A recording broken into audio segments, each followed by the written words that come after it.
The Book of Genesis, Chapter 1. In the beginning God created the heaven and the earth. And the earth was without form and void, and darkness was upon the face of the deep. And the Spirit of God moved upon the face of the waters. And God said, "Let there be light." And there was light. And God saw the light that it was good. And God divided the light from the darkness. And God called the light day, and the darkness he called night. And the evening and the morning were the first day. And God said, "Let there be a firmament in the midst of the waters, and let it divide the waters from the waters." And God made the firmament, and divided the waters which were under the firmament from the waters which were above the firmament. And it was so. And God called the firmament heaven. And the evening and the morning were the second day. And God said, "Let the waters under the heaven be gathered together unto one place, and let the dry land appear." And it was so. And God called the dry land earth, and the gathering together of the waters called he seas. And God saw that it was good. And God said, "Let the earth bring forth grass, the herb yielding seed, and the fruit tree yielding fruit after his kind, whose seed is in itself upon the earth." And it was so. And the earth brought forth grass, an herb yielding seed after his kind, and the tree yielding fruit, whose seed was in itself after his kind. And God saw that it was good. And the evening and the morning were the third day. And God said, "Let there be lights in the firmament of the heaven to divide the day from the night. And let them be for signs, and for seasons, and for days and years. And let them be for lights in the firmament of the heaven, to give light upon the earth." And it was so. And God made two great lights, the greater light to rule the day, and the lesser light to rule the night. He made the stars also. And God set them in the firmament of the heaven to give light upon the earth, and to rule over the day and over the night, and to divide the light from the darkness. And God saw that it was good. And the evening and the morning were the fourth day. And God said, "Let the waters bring forth abundantly the moving creature that hath life, and fowl that may fly above the earth in the open firmament of heaven." And God created great whales, and every living creature that moveth, which the waters brought forth abundantly after their kind, and every winged fowl after his kind. And God saw that it was good. And God blessed them, saying, "Be fruitful, and multiply, and fill the waters in the seas, and let fowl multiply in the earth." And the evening and the morning were the fifth day. And God said, "Let the earth bring forth the living creature after his kind, cattle and creeping thing, and beast of the earth after his kind." And it was so. And God made the beast of the earth after his kind, and cattle after their kind, and everything that creepeth upon the earth after his kind. And God saw that it was good. And God said, "Let us make man in our image, after our likeness, and let them have dominion over the fish of the sea, and over the fowl of the air, and over the cattle, and over all the earth, and over every creeping thing that creepeth upon the earth." So God created man in his own image. In the image of God created he him. Male and female created he them. And God blessed them, and God said unto them, "Be fruitful, and multiply, and replenish the earth, and subdue it, and have dominion over the fish of the sea, and over the fowl of the air, and over every living thing that moveth upon the earth." And God said, "Behold, I have given you every herb-bearing seed which is upon the face of all the earth, and every tree in the which is the fruit of a tree yielding seed. To you it shall be for meat. And to every beast of the earth, and to every fowl of the air, and to everything that creepeth upon the earth, wherein there is life, I have given every green herb for meat." And it was so. And God saw everything that he had made, and behold, it was very good. And the evening and the morning were the sixth day.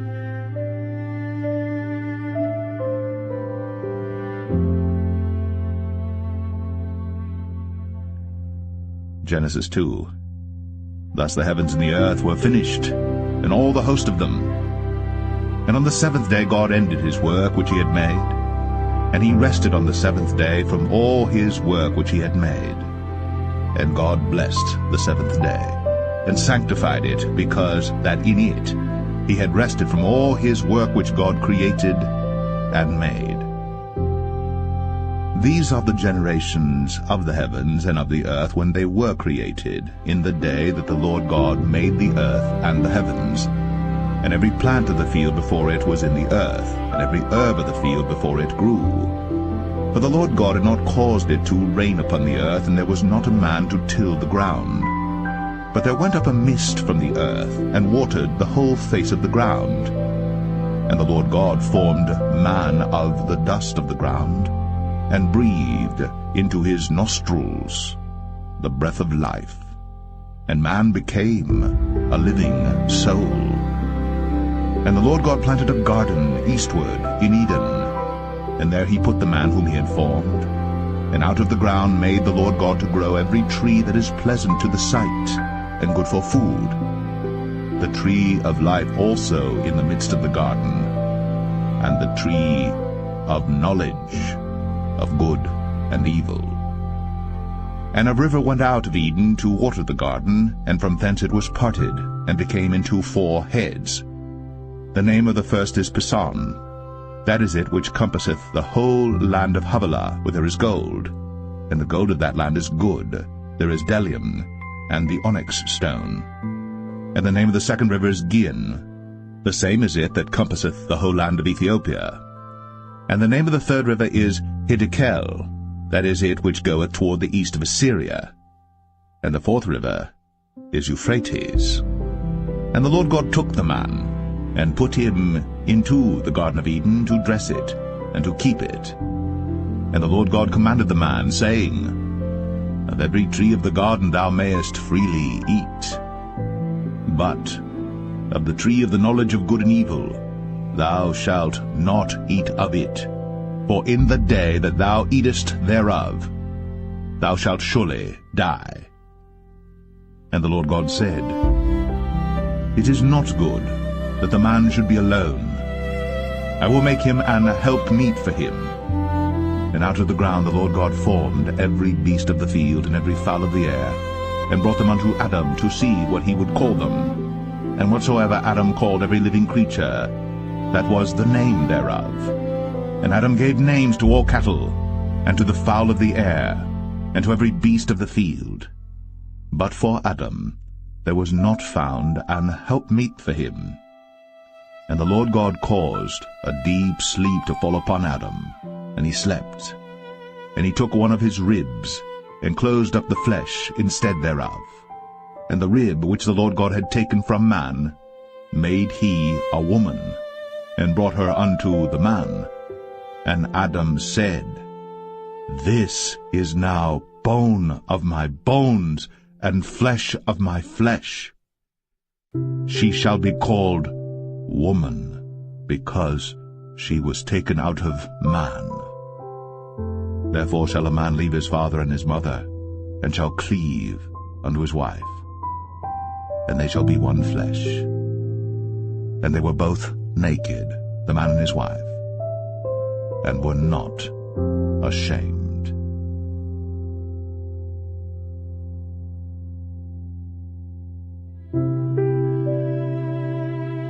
Genesis 3. Now the serpent was more subtle than any beast of the field which the Lord God had made. And he said unto the woman, Yea, hath God said, Ye shall not eat of every tree of the garden? And the woman said unto the serpent, We may eat of the fruit of the trees of the garden. But of the fruit of the tree which is in the midst of the garden, God hath said, Ye shall not eat of it, neither shall ye touch it, lest ye die. And the serpent said unto the woman, Ye shall not surely die. For God doth know that in the day ye eat thereof, then your eyes shall be opened, and ye shall be as gods, knowing good and evil. And when the woman saw that the tree was good for food, and that it was pleasant to the eyes, and a tree to be desired to make one wise, she took of the fruit thereof, and did eat, and gave also unto her husband with her, and he did eat. And the eyes of them both were opened, and they knew that they were naked. And they sewed fig leaves together, and made themselves aprons. And they heard the voice of the Lord God walking in the garden in the cool of the day. And Adam and his wife hid themselves from the presence of the Lord God amongst the trees of the garden. And the Lord God called unto Adam, and said unto him, Where art thou? And he said, I heard thy voice in the garden, and I was afraid, because I was naked, and I hid myself. And he said, Who told thee that thou wast naked? Hast thou eaten of the tree whereof I commanded thee that thou shouldest not eat? And the man said, The woman, whom thou gavest to be with me, she gave me of the tree, and I did eat. Then the Lord God said unto the woman, What is this that thou hast done? And the woman said, The serpent beguiled me, and I did eat. And the Lord God said unto the serpent, Because thou hast done this, thou art cursed above all cattle, and above every beast of the field. Upon thy belly shalt thou go, and dust shalt thou eat all the days of thy life. And I will put enmity between thee and the woman, and between thy seed and her seed. It shall bruise thy head, and thou shalt bruise his heel. Unto the woman he said, I will greatly multiply thy sorrow, and thy conception. In sorrow thou shalt bring forth children, and thy desire shall be to thy husband, and he shall rule over thee. And unto Adam he said, Because thou hast hearkened unto the voice of thy wife, and hast eaten of the tree of which I commanded thee, saying, Thou shalt not eat of it, cursed is the ground for thy sake. In sorrow shalt thou eat of it all the days of thy life. Thorns also, and thistles shall it bring forth to thee, and thou shalt eat the herb of the field. In the sweat of thy face shalt thou eat bread, till thou return unto the ground. For out of it wast thou taken, for dust thou art, and unto dust shalt thou return. And Adam called his wife's name Eve, because she was the mother of all living. Unto Adam also and to his wife did the Lord God make coats of skins, and clothed them. And the Lord God said, Behold, the man is become as one of us, to know good and evil. And now, lest he put forth his hand, and take also of the tree of life, and eat, and live forever. Therefore the Lord God sent him forth from the Garden of Eden, to till the ground from whence he was taken. So he drove out the man, and he placed at the east of the Garden of Eden cherubims, and a flaming sword which turned every way, to keep the way of the tree of life.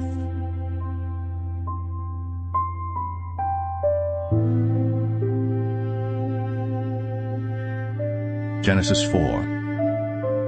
And Adam knew Eve his wife, and she conceived and bare Cain, and said, I have gotten a man from the Lord. And she again bare his brother Abel.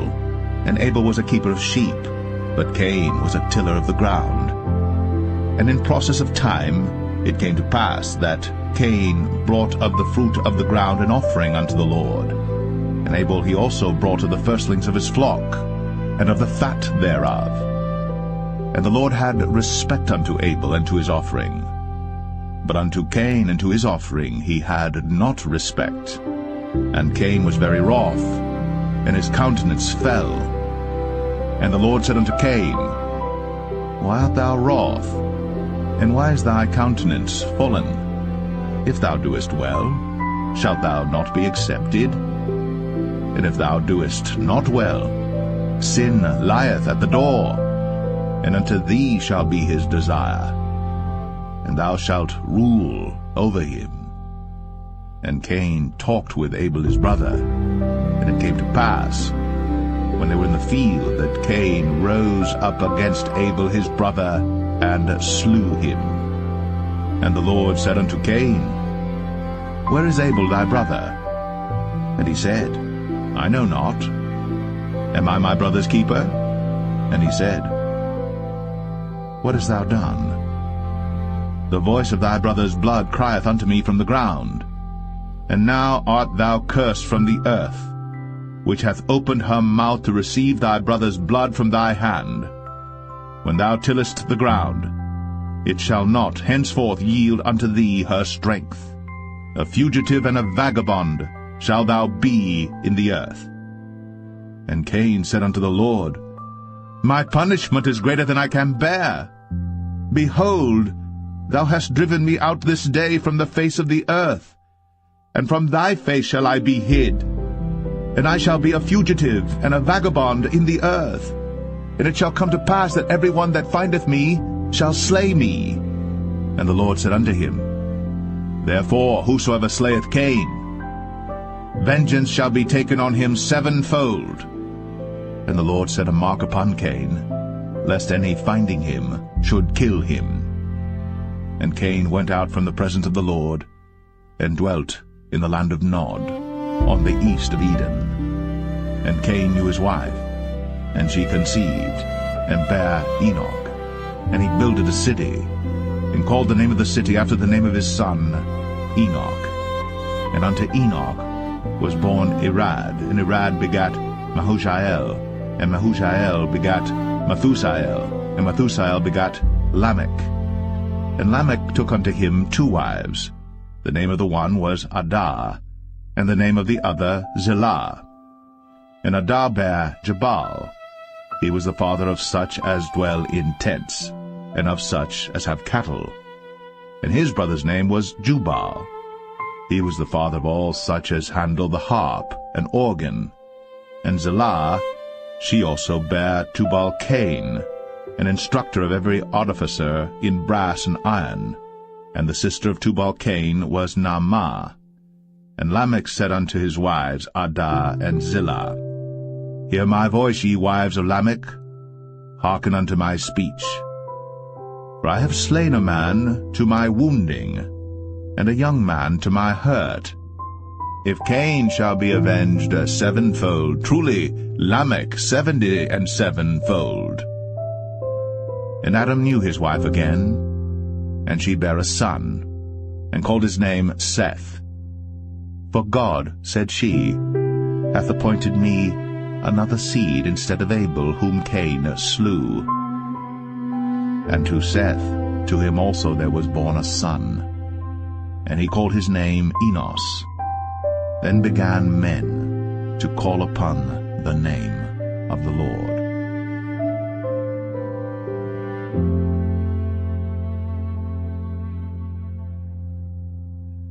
Genesis 5.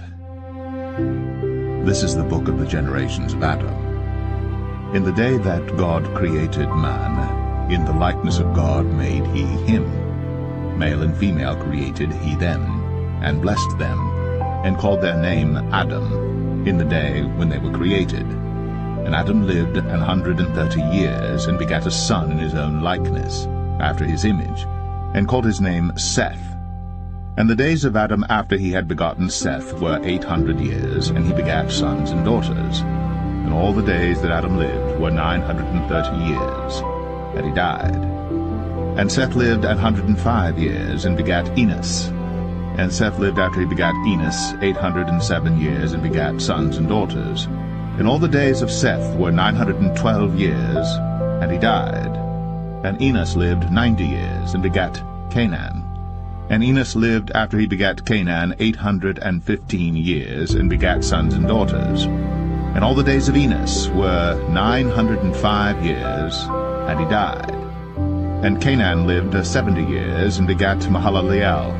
And Canaan lived after he begat Mahalaleel 840 years, and begat sons and daughters. And all the days of Canaan were 910 years, and he died. And Mahalaleel lived 65 years, and begat Jared. And Mahalaleel lived after he begat Jared 830 years, and begat sons and daughters. And all the days of Mahalaleel were 895 years, and he died. And Jared lived 162 years, and he begat Enoch. And Jared lived after he begat Enoch 800 years, and begat sons and daughters. And all the days of Jared were 962 years, and he died. And Enoch lived 65 years, and begat Methuselah. And Enoch walked with God after he begat Methuselah 300 years, and begat sons and daughters. And all the days of Enoch were 365 years. And Enoch walked with God, and he was not, for God took him. And Methuselah lived 187 years, and begat Lamech. And Methuselah lived after he begat Lamech 782 years, and begat sons and daughters. And all the days of Methuselah were 969 years, and he died. And Lamech lived 182 years, and begat a son. And he called his name Noah, saying, This same shall comfort us concerning our work and toil of our hands, because of the ground which the Lord hath cursed. And Lamech lived after he begat Noah 595 years, and begat sons and daughters. And all the days of Lamech were 777 years, and he died. And Noah was 500 years old, and Noah begat Shem, Ham, and Japheth.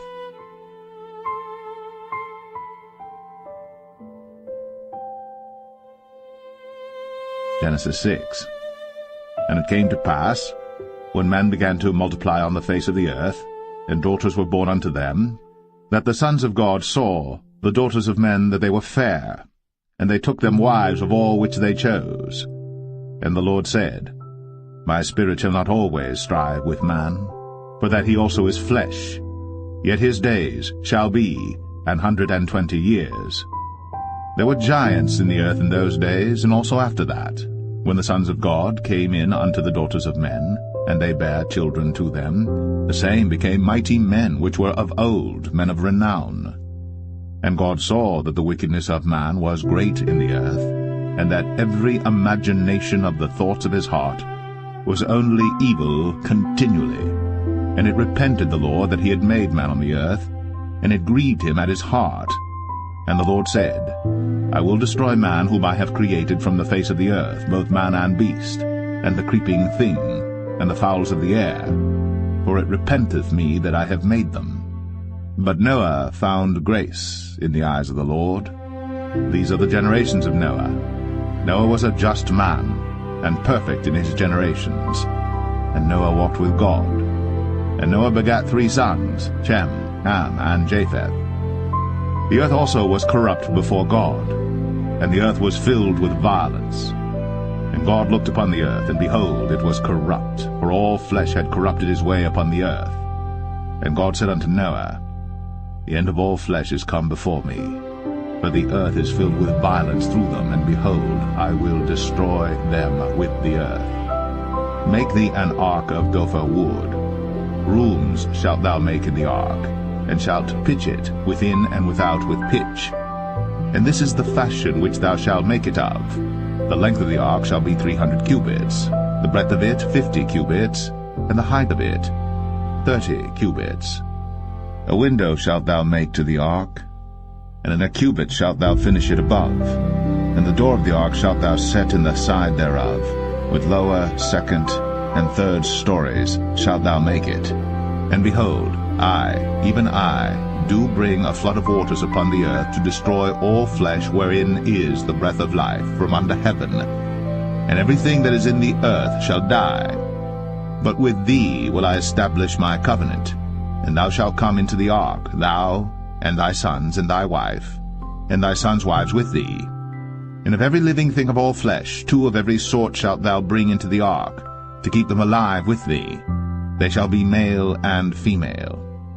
Of fowls after their kind, and of cattle after their kind, of every creeping thing of the earth after his kind, 2 of every sort shall come unto thee, to keep them alive.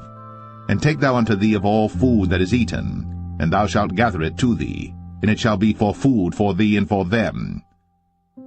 Thus did Noah. According to all that God commanded him, so did he.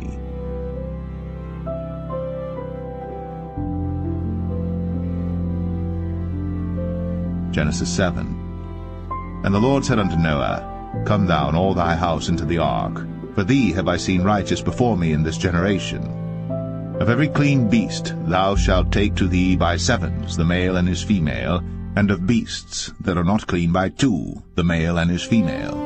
Of fowls also of the air by 7s, the male and the female, to keep seed alive upon the face of all the earth. For yet 7 days, and I will cause it to rain upon the earth 40 days and 40 nights. And every living substance that I have made will I destroy from off the face of the earth. And Noah did according unto all that the Lord commanded him. And Noah was 600 years old when the flood of waters was upon the earth. And Noah went in, and his sons and his wife, and his sons' wives with him, into the ark because of the waters of the flood, of clean beasts, and of beasts that are not clean, and of fowls, and of everything that creepeth upon the earth. There went in 2 and 2 unto Noah into the ark, the male and the female, as God had commanded Noah. And it came to pass after 7 days, that the waters of the flood were upon the earth. In the 600th year of Noah's life, in the 2nd month, the 17th day of the month, the same day, were all the fountains of the great deep broken up. And the windows of heaven were opened, and the rain was upon the earth 40 days and 40 nights. In the selfsame day entered Noah and Shem and Ham and Japheth, the sons of Noah, and Noah's wife, and the 3 wives of his sons with them, into the ark, they and every beast after his kind, and all the cattle after their kind, and every creeping thing that creepeth upon the earth after his kind, and every fowl after his kind, every bird of every sort. And they went in unto Noah into the ark, 2 and 2 of all flesh, wherein is the breath of life. And they that went in male and female of all flesh, as God had commanded him. And the Lord shut him in. And the flood was 40 days upon the earth, and the waters increased and bare up the ark, and it was lift up above the earth. And the waters prevailed, and were increased greatly upon the earth, and the ark went upon the face of the waters. And the waters prevailed exceedingly upon the earth, and all the high hills that were under the whole heaven were covered. 15 cubits upward did the waters prevail, and the mountains were covered. And all flesh died that moved upon the earth, both of fowl, and of cattle, and of beast, and of every creeping thing that creepeth upon the earth. And every man, all in whose nostrils was the breath of life, of all that was in the dry land, died. And every living substance was destroyed which was upon the face of the ground, both man and cattle, and the creeping things, and the fowl of the heaven, and they were destroyed from the earth. And Noah only remained alive, and they that were with him in the ark. And the waters prevailed upon the earth 150 days.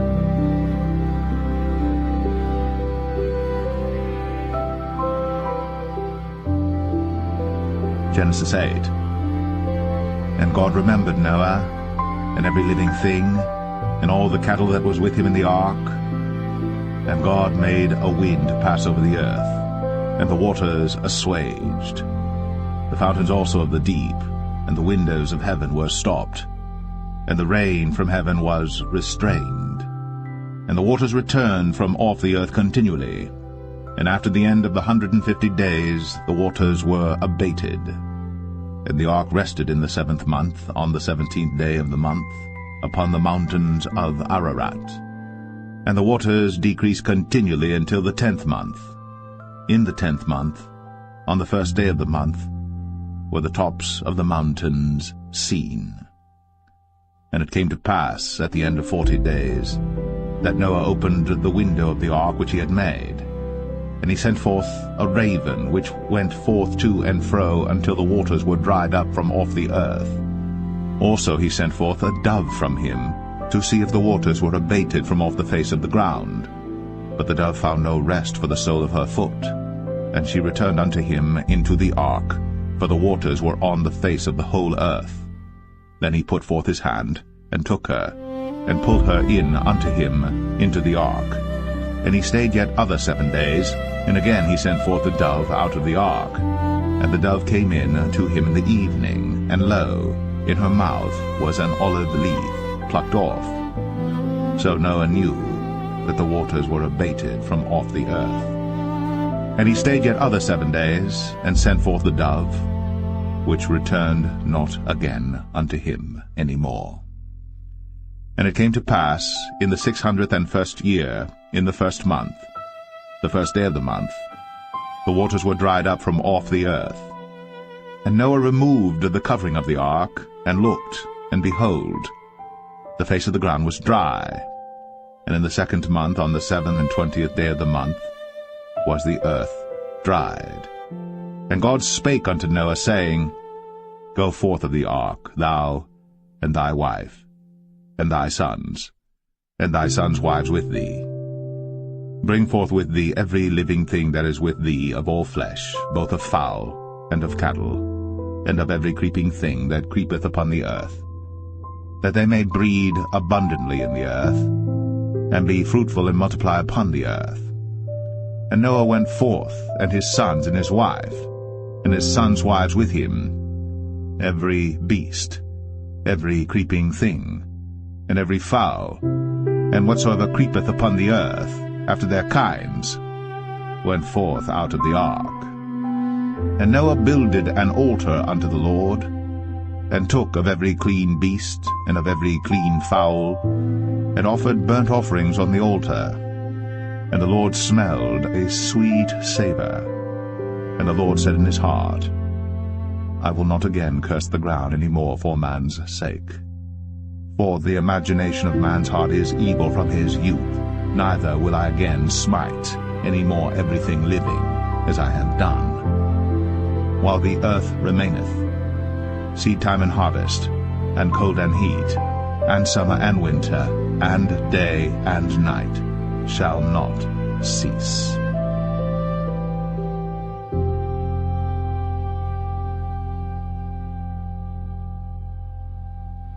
Genesis 9. And God blessed Noah and his sons, and said unto them, Be fruitful, and multiply, and replenish the earth. And the fear of you, and the dread of you shall be upon every beast of the earth, and upon every fowl of the air, upon all that moveth upon the earth, and upon all the fishes of the sea. Into your hand are they delivered. Every moving thing that liveth shall be meat for you, even as the green herb have I given you all things. But flesh, with the life thereof, which is the blood thereof, shall ye not eat. And surely your blood of your lives will I require. At the hand of every beast will I require it, and at the hand of man, at the hand of every man's brother will I require the life of man. Whoso sheddeth man's blood, by man shall his blood be shed. For in the image of God made he man. And you, be ye fruitful and multiply, bring forth abundantly in the earth, and multiply therein. And God spake unto Noah, and to his sons with him, saying, And I, behold, I establish my covenant with you, and with your seed after you, and with every living creature that is with you, of the fowl, of the cattle, and of every beast of the earth with you, from all that go out of the ark to every beast of the earth. And I will establish my covenant with you. Neither shall all flesh be cut off any more by the waters of a flood, neither shall there any more be a flood to destroy the earth. And God said, This is the token of the covenant which I make between me and you, and every living creature that is with you, for perpetual generations. I do set my bow in the cloud, and it shall be for a token of a covenant between me and the earth. And it shall come to pass, when I bring a cloud over the earth, that the bow shall be seen in the cloud. And I will remember my covenant, which is between me and you and every living creature of all flesh. And the waters shall no more become a flood to destroy all flesh. And the bow shall be in the cloud, and I will look upon it, that I may remember the everlasting covenant between God and every living creature of all flesh that is upon the earth. And God said unto Noah, This is the token of the covenant, which I have established between me and all flesh that is upon the earth. And the sons of Noah that went forth of the ark were Shem, and Ham, and Japheth. And Ham is the father of Canaan. These are the 3 sons of Noah, and of them was the whole earth overspread. And Noah began to be an husbandman, and he planted a vineyard. And he drank of the wine, and was drunken, and he was uncovered within his tent. And Ham, the father of Canaan, saw the nakedness of his father, and told his 2 brethren without. And Shem and Japheth took a garment, and laid it upon both their shoulders, and went backward, and covered the nakedness of their father. And their faces were backward, and they saw not their father's nakedness. And Noah awoke from his wine, and knew what his younger son had done unto him. And he said, Cursed be Canaan, a servant of servants shall he be unto his brethren.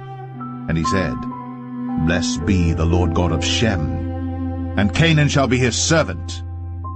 God shall enlarge Japheth, and he shall dwell in the tents of Shem, and Canaan shall be his servant. And Noah lived after the flood 350 years. And all the days of Noah were 950 years. And he died.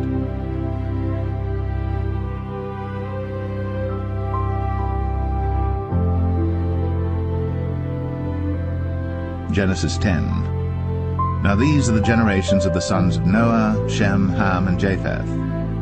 And unto them were sons born after the flood. The sons of Japheth, Gomer, and Magog, and Madai, and Javan, and Tubal, and Meshech, and Taras. And the sons of Gomer, Ashkenaz, and Riphath, and Togarmah. And the sons of Javan, Elisha, and Tarshish, Kittim, and Dodanim. But these were the isles of the Gentiles divided in their lands, every one after his tongue, after their families, in their nations. And the sons of Ham, Cush, and Mizraim, and Phut, and Canaan. And the sons of Cush, Seba, and Havilah, and Sabta, and Ramah, and Sabteka. And the sons of Ramah, Sheba, and Dedan. And Cush begat Nimrod. He began to be a mighty one in the earth. He was a mighty hunter before the Lord. Wherefore it is said, even as Nimrod the mighty hunter before the Lord. And the beginning of his kingdom was Babel, and Erech, and Akkad, and Calneh in the land of Shinar. Out of that land went forth Ashur, and builded Nineveh, and the city Rehoboth, and Calah. And Rezin between Nineveh and Calah, the same is a great city. And Mizraim begat Ludim, and Anamim, and Lehabim, and Naphtuhim, and Pathrozim, and Casluhim, out of whom came Philistim, and Caphtorim. And Canaan begat Sidon his firstborn, and Heth, and the Jebusite, and the Amorite, and the Girgashite, and the Hivite, and the Archite, and the Sinite, and the Arvadite, and the Zemarite, and the Hamathite. And afterward were the families of the Canaanites spread abroad. And the border of the Canaanites was from Sidon, as thou comest to Gerar, unto Gaza, as thou goest unto Sodom and Gomorrah, and Admah, and Zeboim, even unto Lasha. These are the sons of Ham, after their families, after their tongues, in their countries, and in their nations. Unto Shem also, the father of all the children of Eber, the brother of Japheth, the elder, even to him were children born, the children of Shem, Elam, and Ashur, and Arphaxad, and Lud, and Aram. And the children of Aram, Uz, and Hul, and Gether, and Mash. And Arphaxad begat Salah, and Salah begat Eber. And unto Eber were born 2 sons. The name of one was Peleg, for in his days was the earth divided, and his brother's name was Joktan. And Joktan begat Almadad, and Shelef, and Hazarmaveth, and Jerah, and Hadoram, and Uzal, and Diklah, and Obal, and Abimael, and Sheba, and Ophir, and Havilah, and Jobab. All these were the sons of Joktan. And their dwelling was from Mesha, as thou goest unto Sephar, a mount of the east.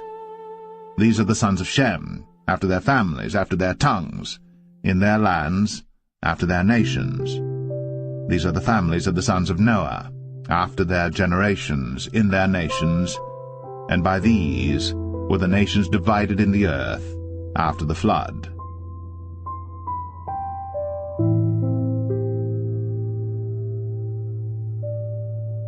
Genesis 11. And the whole earth was of one language, and of one speech. And it came to pass, as they journeyed from the east, that they found a plain in the land of Shinar, and they dwelt there. And they said one to another, Go to, let us make brick, and burn them thoroughly. And they had brick for stone, and slime had they for mortar. And they said, Go to, let us build us a city and a tower, whose top may reach unto heaven. And let us make us a name, lest we be scattered abroad upon the face of the whole earth. And the Lord came down to see the city and the tower, which the children of men builded. And the Lord said, Behold, the people is one, and they have all one language. And this they begin to do? And now nothing will be restrained from them, which they have imagined to do. Go to, let us go down, and there confound their language, that they may not understand one another's speech. So the Lord scattered them abroad from thence upon the face of all the earth, and they left off to build the city. Therefore is the name of it called Babel, because the Lord did there confound the language of all the earth, and from thence did the Lord scatter them abroad upon the face of all the earth. These are the generations of Shem. Shem was 100 years old, and begat Arphaxad 2 years after the flood. And Shem lived after he begat Arphaxad 500 years, and begat sons and daughters. And Arphaxad lived 35 years, and begat Salah. And Arphaxad lived after he begat Salah 403 years, and begat sons and daughters. And Salah lived 30 years, and begat Eber. And Salah lived after he begat Eber 403 years, and begat sons and daughters. And Eber lived 34 years, and begat Peleg. And Eber lived after he begat Peleg 430 years, and begat sons and daughters. And Peleg lived 30 years, and begat Reu. And Peleg lived after he begat Reu 209 years, and begat sons and daughters. And Reu lived 32 years, and begat Serug. And Reu lived after he begat Serug 207 years, and begat sons and daughters. And Serug lived 30 years, and begat Nahor. And Serug lived after he begat Nahor 200 years, and begat sons and daughters. And Nahor lived 29 years, and begat Terah. And Nahor lived after he begat Terah 119 years, and begat sons and daughters. And Terah lived 70 years, and begat Abram, Nahor, and Haran. Now these are the generations of Terah. Terah begat Abram, Nahor, and Haran. And Haran begat Lot. And Haran died before his father Terah in the land of his nativity, in Ur of the Chaldees. And Abram and Nahor took them wives. The name of Abram's wife was Sarai, and the name of Nahor's wife, Milcah, the daughter of Haran, the father of Milcah, and the father of Iscah. But Sarai was barren, she had no child. And Terah took Abram his son, and Lot the son of Haran his son's son, and Sarai his daughter-in-law his son Abram's wife.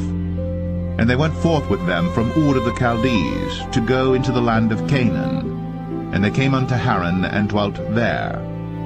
And the days of Terah were 205 years, and Terah died in Haran.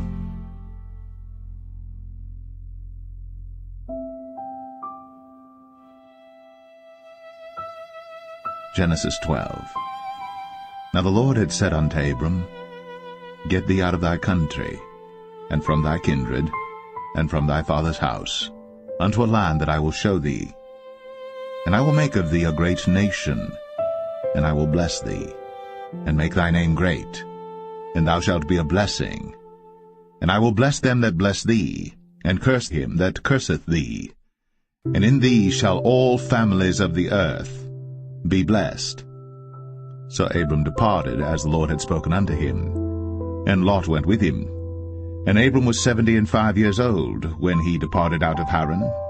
And Abram took Sarai his wife, and Lot his brother's son, and all their substance that they had gathered, and the souls that they had gotten in Haran.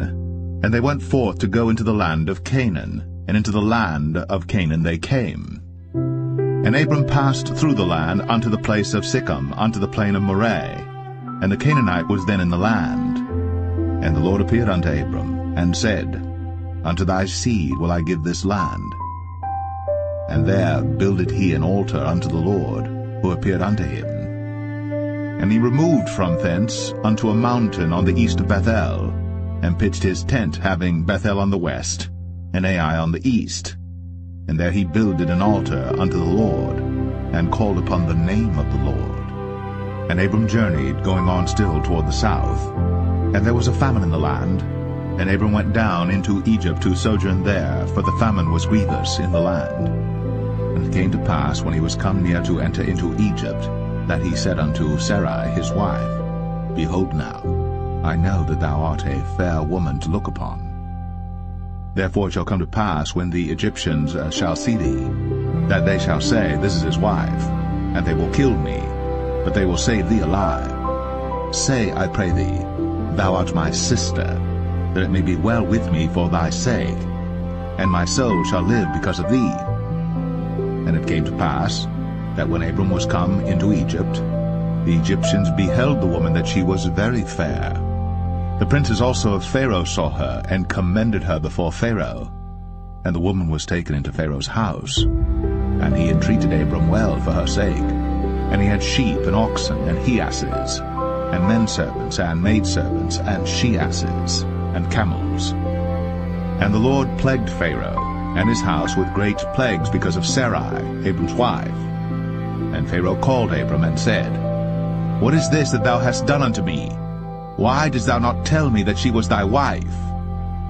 Why saidst thou, She is my sister, so I might have taken her to be my wife? Now therefore behold thy wife, take her, and go thy way. And Pharaoh commanded his men concerning him, and they sent him away, and his wife, and all that he had.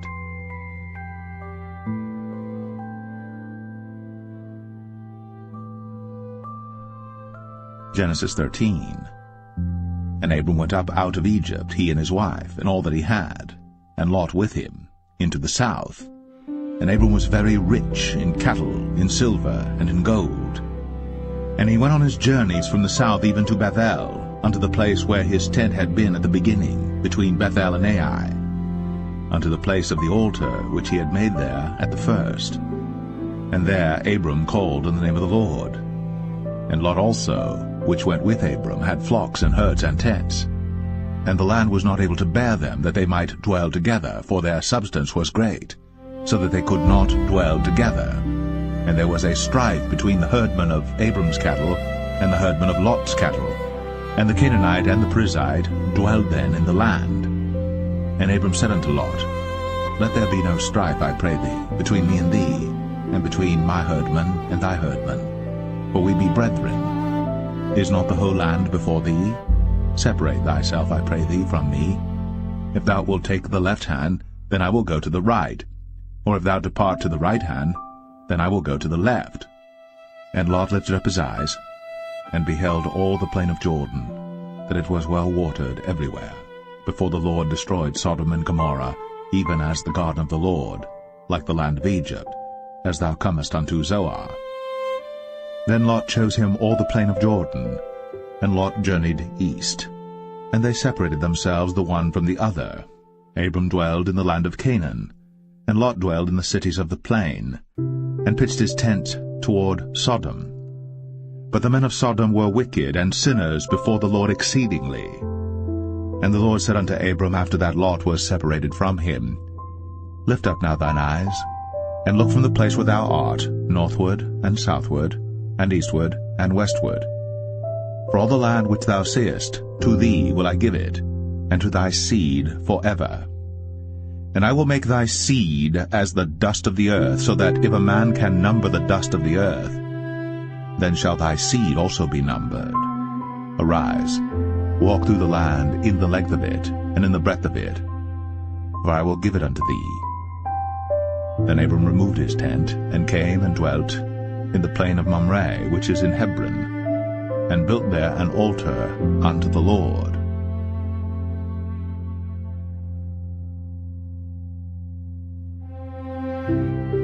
Genesis 14. And it came to pass in the days of Amraphel, king of Shinar, Arioch, king of Elasar, Chedorlaomer, king of Elam, and Tidal, king of nations, that these made war with Bera, king of Sodom, and with Birsha, king of Gomorrah, Shinab, king of Admah, and Shemeber, king of Zeboim, and the king of Bela, which is Zoar. All these were joined together in the vale of Siddim, which is the salt sea. 12 years they served Chedorlaomer, and in the 13th year they rebelled. And in the 14th year came Chedorlaomer, and the kings that were with him, and smote the Rephaims in Ashtaroth, Karnaim, and the Zazims in Ham, and the Emims in Shaveh Kerathaim, and the Horites in their Mount Seir unto El Paran, which is by the wilderness. And they returned and came to En Mishpat, which is Kadesh, and smote all the country of the Amalekites, and also the Amorites, that dwelt in Hazazon Tamar. And there went out the king of Sodom, and the king of Gomorrah, and the king of Admah, and the king of Zeboim, and the king of Bela, the same as Zoar. And they joined battle with them in the vale of Siddim, with Chedorlaomer the king of Elam, and with Tidal king of nations, and Amraphel king of Shinar, and Arioch king of Elasar, 4 kings with 5. And the vale of Siddim was full of slime pits. And the kings of Sodom and Gomorrah fled, and fell there. And they that remained fled to the mountain. And they took all the goods of Sodom and Gomorrah, and all their victuals, and went their way. And they took Lot, Abram's brother's son, who dwelt in Sodom, and his goods, and departed. And there came one that had escaped, and told Abram the Hebrew. For he dwelt in the plain of Mamre the Amorite, brother of Eshcol, and brother of Aner. And these were confederate with Abram. And when Abram heard that his brother was taken captive, he armed his trained servants, born in his own house, 318, and pursued them unto Dan. And he divided himself against them, he and his servants, by night, and smote them, and pursued them unto Hobah, which is on the left hand of Damascus. And he brought back all the goods, and also brought again his brother Lot, and his goods, and the women also, and the people. And the king of Sodom went out to meet him after his return from the slaughter of Chedorlaomer, and of the kings that were with him at the valley of Shaveh, which is the king's dale. And Melchizedek king of Salem brought forth bread and wine, and he was the priest of the Most High God. And he blessed him, and said, Blessed be Abram of the Most High God, possessor of heaven and earth. And blessed be the Most High God, which hath delivered thine enemies into thy hand. And he gave him tithes of all. And the king of Sodom said unto Abram, Give me the persons, and take the goods to thyself. And Abram said to the king of Sodom, I have lifted up mine hand unto the Lord, the Most High God, the possessor of heaven and earth, that I will not take from a thread, even to a shoe latchet, and that I will not take anything that is thine, lest thou shouldst say, I have made Abram rich. Save only that which the young men have eaten, and the portion of the men which went with me, Aner, Eshcol, and Mamre, let them take their portion.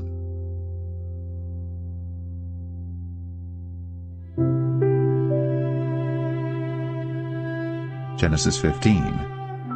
After these things, the word of the Lord came unto Abram in a vision, saying, Fear not, Abram, I am thy shield, and thy exceeding great reward. And Abram said, Lord God, what wilt thou give me, seeing I go childless?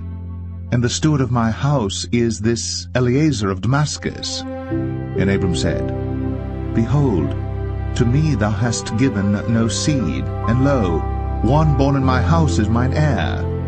And behold, the word of the Lord came unto him, saying, This shall not be thine heir, but he that shall come forth out of thine own bowels shall be thine heir. And he brought him forth abroad, and said, Look now toward heaven, and tell the stars, if thou be able to number them. And he said unto him, So shall thy seed be.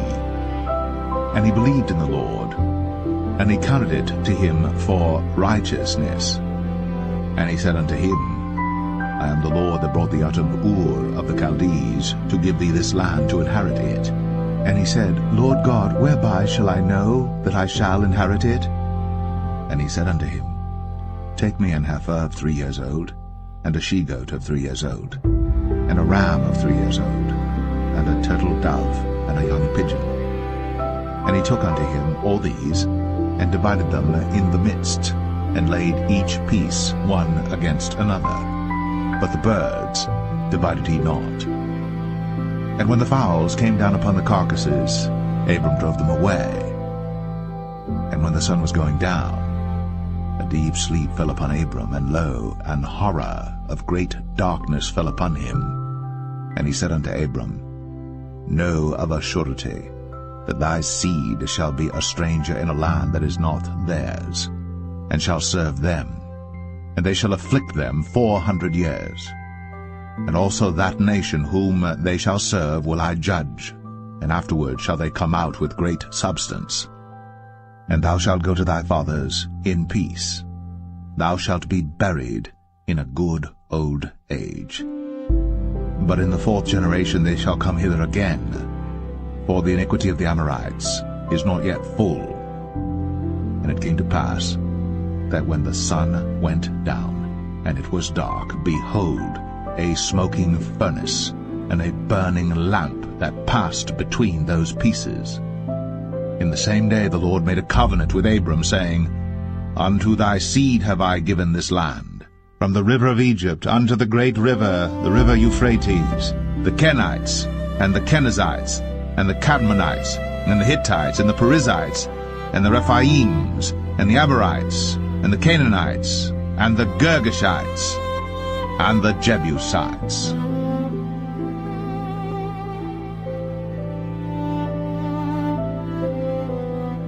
Genesis 16. Now Sarai, Abram's wife, bare him no children.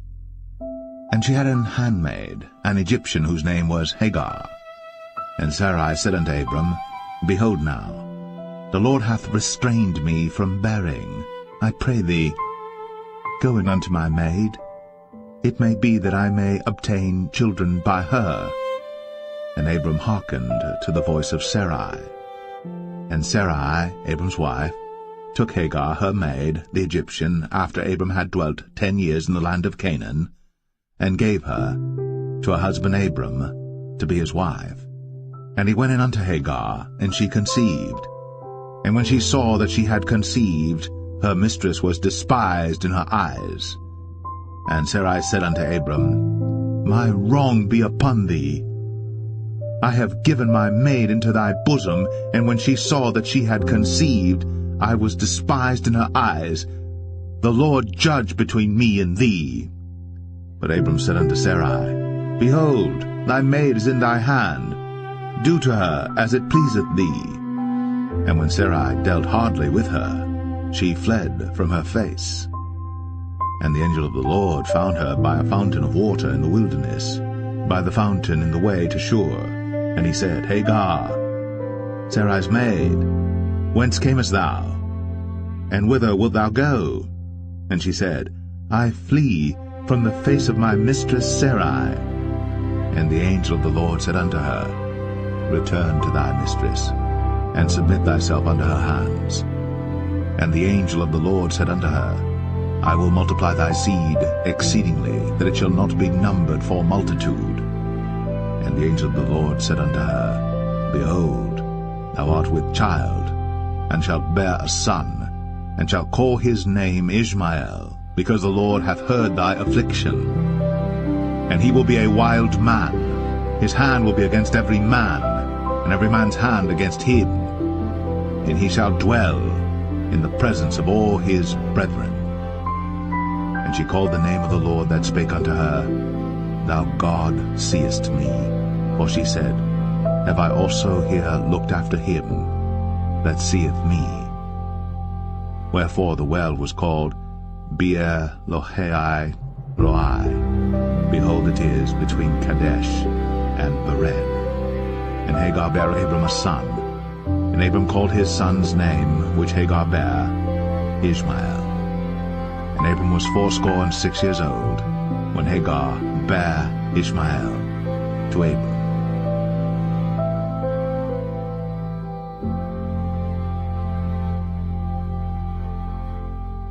Genesis 17.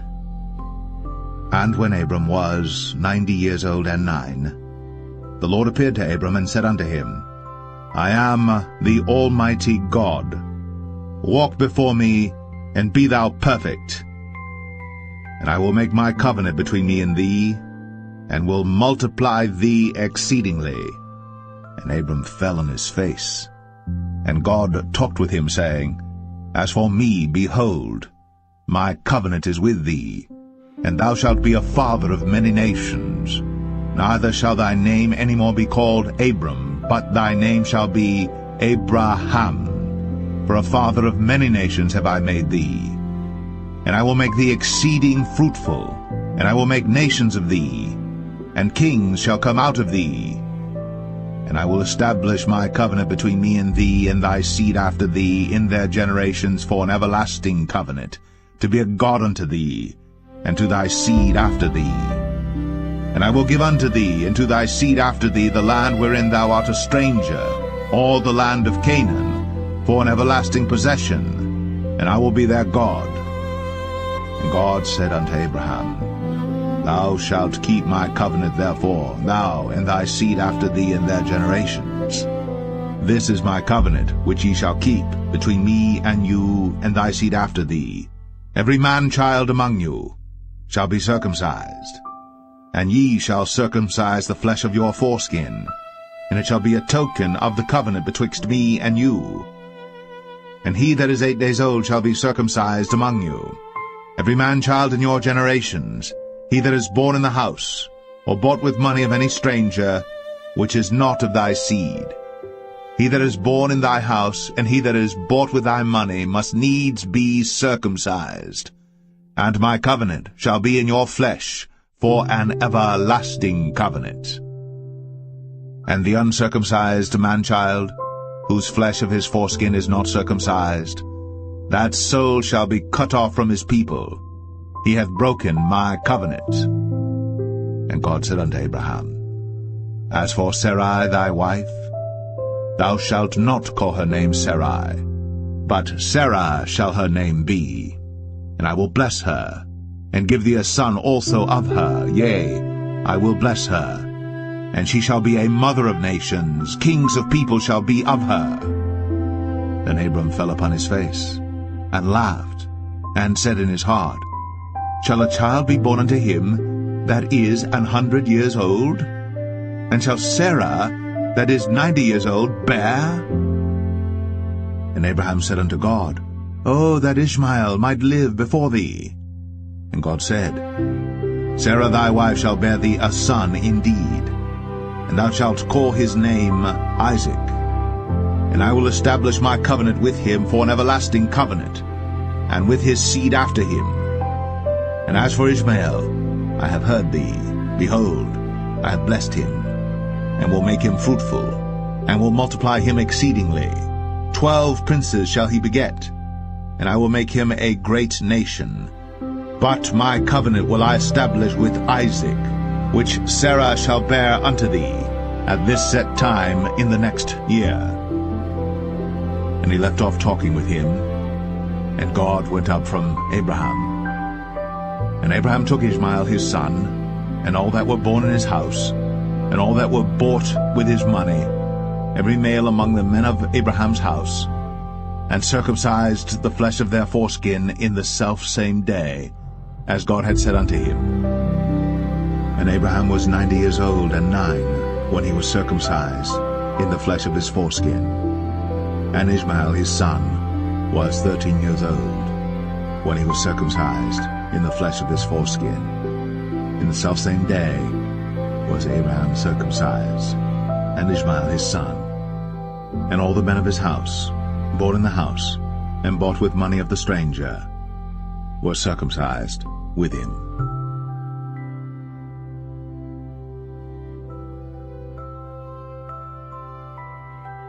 Genesis 18. And the Lord appeared unto him in the plains of Mamre, and he sat in the tent door in the heat of the day. And he lifted up his eyes, and looked, and lo, 3 men stood by him. And when he saw them, he ran to meet them from the tent door, and bowed himself toward the ground, and said, My Lord, if now I have found favor in thy sight, pass not away, I pray thee, from thy servant. Let a little water, I pray you, be fetched, and wash your feet, and rest yourselves under the tree. And I will fetch a morsel of bread, and comfort ye your hearts. After that ye shall pass on. For therefore are ye come to your servant. And they said, So do, as thou hast said. And Abraham hastened into the tent unto Sarah, and said, Make ready quickly 3 measures of fine meal, knead it, and make cakes upon the hearth. And Abraham ran unto the herd, and fetched a calf tender and good, and gave it unto a young man, and he hasted to dress it. And he took butter and milk, and the calf which he had dressed, and set it before them. And he stood by them under the tree, and they did eat.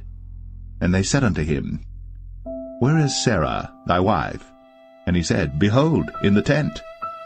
And he said, I will certainly return unto thee according to the time of life, and lo, Sarah thy wife shall have a son. And Sarah heard it in the tent door, which was behind him. Now Abraham and Sarah were old, and well stricken in age, and it ceased to be with Sarah, after the manner of women.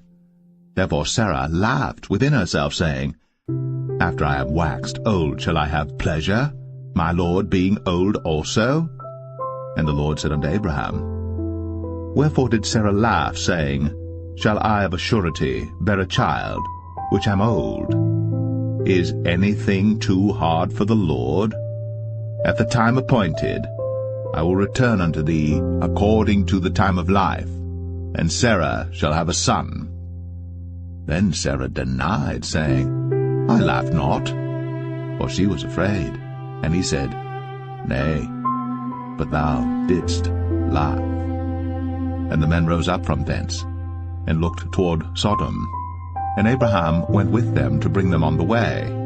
And the Lord said, Shall I hide from Abraham that thing which I do? Seeing that Abraham shall surely become a great and mighty nation, and all the nations of the earth shall be blessed in him. For I know him, that he will command his children and his household after him, and they shall keep the way of the Lord to do justice and judgment, that the Lord may bring upon Abraham that which he hath spoken of him.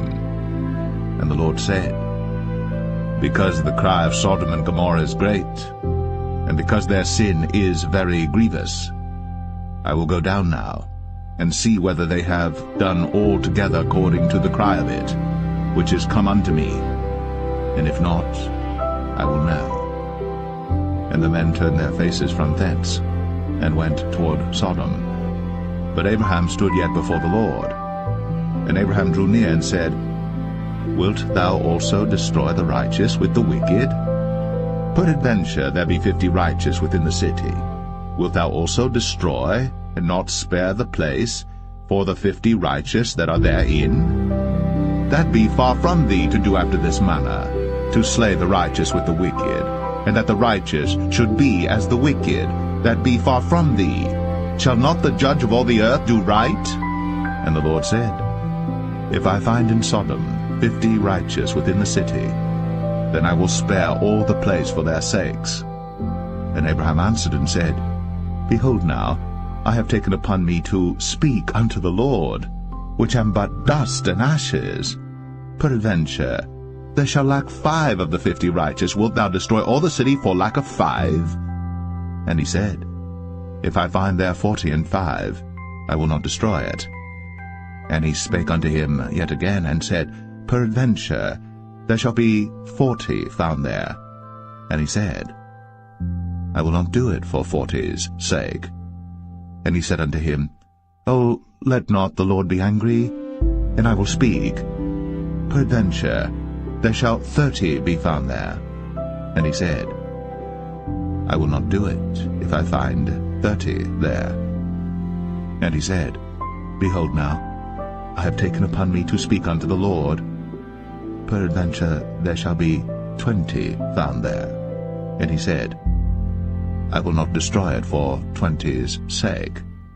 And he said, O, let not the Lord be angry, and I will speak yet but this once. Peradventure 10 shall be found there. And he said, I will not destroy it for 10's sake. And the Lord went his way, as soon as he had left communing with Abraham. And Abraham returned unto his place.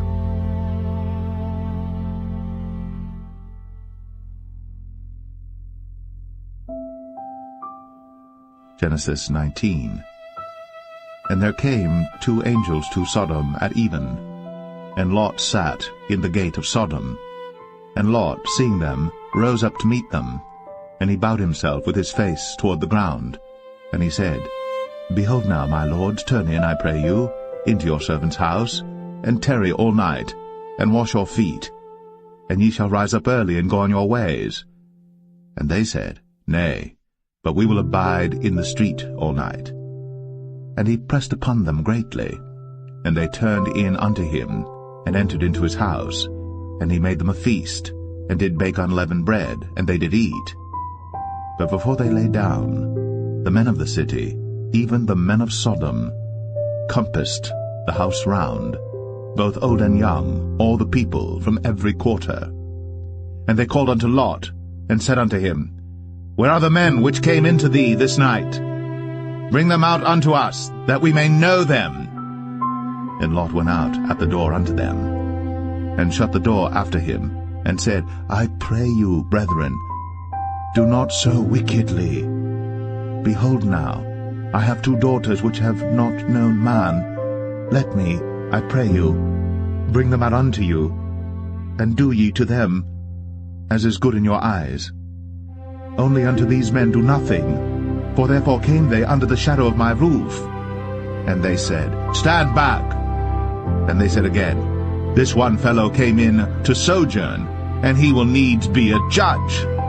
Now will we deal worse with thee than with them. And they pressed sore upon the man, even Lot, and came near to break the door. But the men put forth their hand, and pulled Lot into the house to them, and shut to the door. And they smote the men that were at the door of the house with blindness, both small and great, so that they wearied themselves to find the door. And the men said unto Lot, Hast thou here any besides, son-in-law, and thy sons, and thy daughters? And whatsoever thou hast in the city, bring them out of this place. For we will destroy this place, because the cry of them is waxen great before the face of the Lord, and the Lord hath sent us to destroy it. And Lot went out, and spake unto his sons-in-law, which married his daughters, and said, Up, get you out of this place, for the Lord will destroy this city. But he seemed as one that mocked unto his sons-in-law. And when the morning arose, then the angels hastened Lot, saying, Arise, take thy wife and thy 2 daughters, which are here, lest thou be consumed in the iniquity of the city. And while he lingered, the man laid hold upon his hand, and upon the hand of his wife, and upon the hand of his 2 daughters, the Lord being merciful unto him. And they brought him forth, and set him without the city. And it came to pass, when they had brought them forth abroad, that he said, Escape for thy life, look not behind thee, neither stay thou in all the plain, escape to the mountain, lest thou be consumed. And Lot said unto them, "Oh, not so, my lord. Behold now, thy servant hath found grace in thy sight, and thou hast magnified thy mercy which thou hast shown unto me in saving my life. And I cannot escape to the mountain, lest some evil take me and I die. Behold now, this city is near to flee unto, and it is a little one. Oh, let me escape thither. Is it not a little one, and my soul shall live?" And he said unto him, "See, I have accepted thee concerning this thing also, that I will not overthrow this city, for the which thou hast spoken. Haste thee, escape thither, for I cannot do anything till thou be come thither." Therefore the name of the city was called Zoar. The sun was risen upon the earth when Lot entered into Zoar. Then the Lord rained upon Sodom and upon Gomorrah brimstone and fire from the Lord out of heaven. And he overthrew those cities, and all the plain, and all the inhabitants of the cities, and that which grew upon the ground. But his wife looked back from behind him, and she became a pillar of salt. And Abraham got up early in the morning to the place where he stood before the Lord. And he looked toward Sodom and Gomorrah, and toward all the land of the plain, and beheld, and lo, the smoke of the country went up as the smoke of a furnace. And it came to pass, when God destroyed the cities of the plain, that God remembered Abraham, and sent Lot out of the midst of the overthrow, when he overthrew the cities in the which Lot dwelt. And Lot went up out of Zoar, and dwelt in the mountain, and his 2 daughters with him, for he feared to dwell in Zoar, and he dwelt in a cave, he and his 2 daughters. And the firstborn said unto the younger, Our father is old, and there is not a man in the earth to come in unto us after the manner of all the earth. Come, let us make our father drink wine, and we will lie with him, that we may preserve seed of our father. And they made their father drink wine that night. And the firstborn went in, and lay with her father. And he perceived not when she lay down, nor when she arose. And it came to pass on the morrow, that the firstborn said unto the younger, Behold, I lay yesternight with my father. Let us make him drink wine this night also, and go thou in, and lie with him, that we may preserve seed of our father. And they made their father drink wine that night also. And the younger arose, and lay with him. And he perceived not when she lay down, nor when she arose. Thus were both the daughters of Lot with child by their father. And the firstborn bare a son, and called his name Moab. The same is the father of the Moabites unto this day. And the younger, she also bare a son, and called his name Ben-Ami. The same is the father of the children of Ammon unto this day.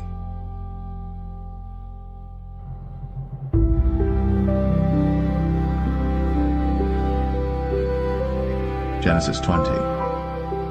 And Abraham journeyed from thence toward the south country, and dwelled between Kadesh and Shur, and sojourned in Gerar. And Abraham said of Sarah his wife, She is my sister. And Abimelech king of Gerar sent and took Sarah. But God came to Abimelech in a dream by night, and said to him, Behold, thou art but a dead man, for the woman which thou hast taken, for she is a man's wife. But Abimelech had not come near her, and he said, Lord, wilt thou slay also a righteous nation? Said he not unto me, She is my sister? And she, even she herself, said, He is my brother? In the integrity of my heart and innocency of my hands have I done this. And God said unto him in a dream, Yea, I know that thou didst this in the integrity of thy heart. For I also withheld thee from sinning against me. Therefore suffered I thee not to touch her. Now therefore restore the man his wife, for he is a prophet, and he shall pray for thee, and thou shalt live. And if thou restore her not, know thou that thou shalt surely die, thou and all that are thine. Therefore Abimelech rose early in the morning, and called all his servants, and told all these things in their ears. And the men were sore afraid. Then Abimelech called Abraham, and said unto him, What hast thou done unto us? And what have I offended thee, that thou hast brought on me and on my kingdom a great sin? Thou hast done deeds unto me that ought not to be done. And Abimelech said unto Abraham, What sawest thou, that thou hast done this thing? And Abraham said, Because I thought, surely the fear of God is not in this place, and they will slay me for my wife's sake. And yet indeed she is my sister. She is the daughter of my father, but not the daughter of my mother, and she became my wife. And it came to pass, when God caused me to wander from my father's house, that I said unto her, This is thy kindness which thou shalt show unto me. At every place whither we shall come, say of me, He is my brother. And Abimelech took sheep and oxen, and men servants, and women servants, and gave them unto Abraham, and restored him Sarah his wife. And Abimelech said, Behold, my land is before thee. Dwell where it pleaseth thee. And unto Sarah he said, Behold, I have given thy brother 1,000 pieces of silver. Behold, he is to thee a covering of the eyes, unto all that are with thee, and with all other. Thus she was reproved. So Abraham prayed unto God, and God healed Abimelech and his wife and his maidservants, and they bare children. For the Lord had fast closed up all the wombs of the house of Abimelech, because of Sarah, Abraham's wife.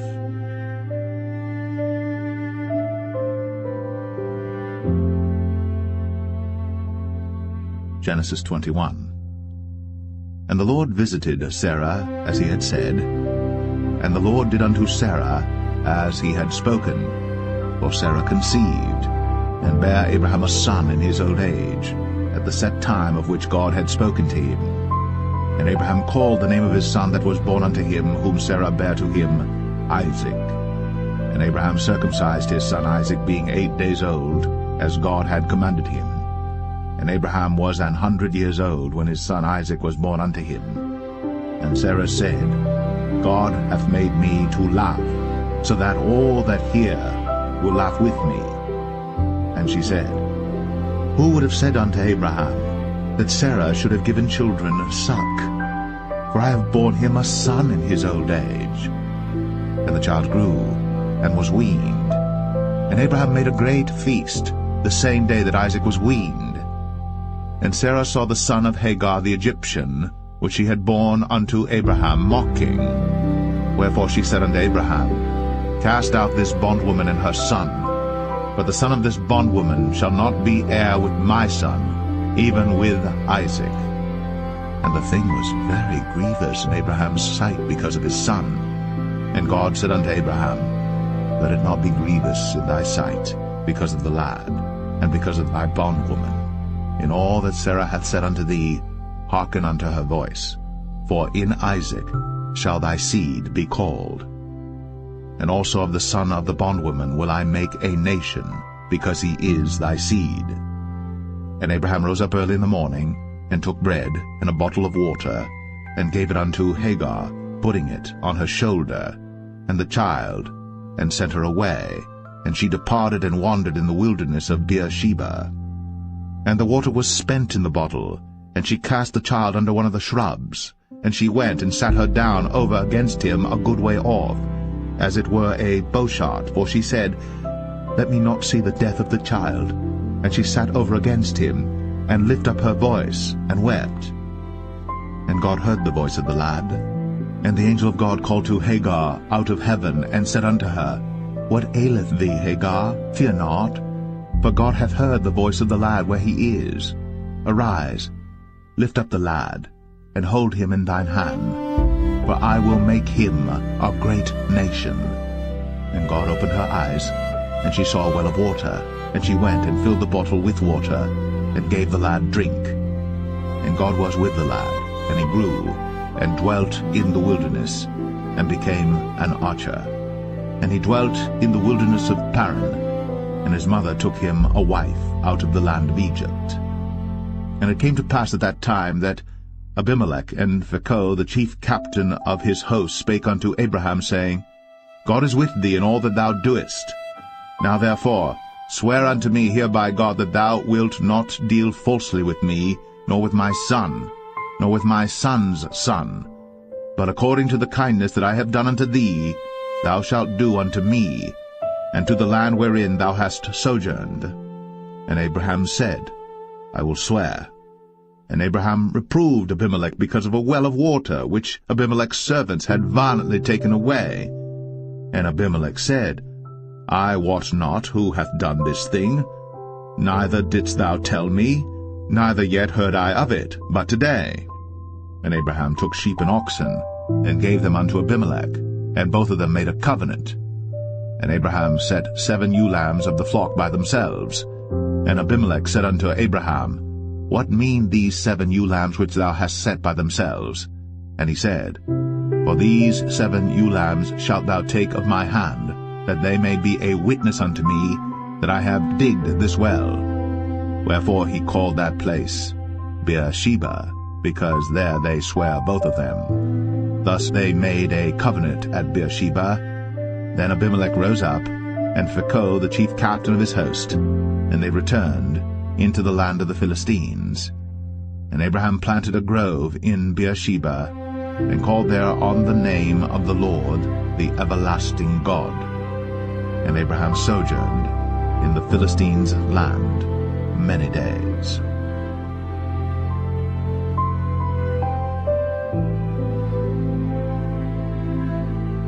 Genesis 22. And it came to pass, after these things, that God did tempt Abraham, and said unto him, Abraham.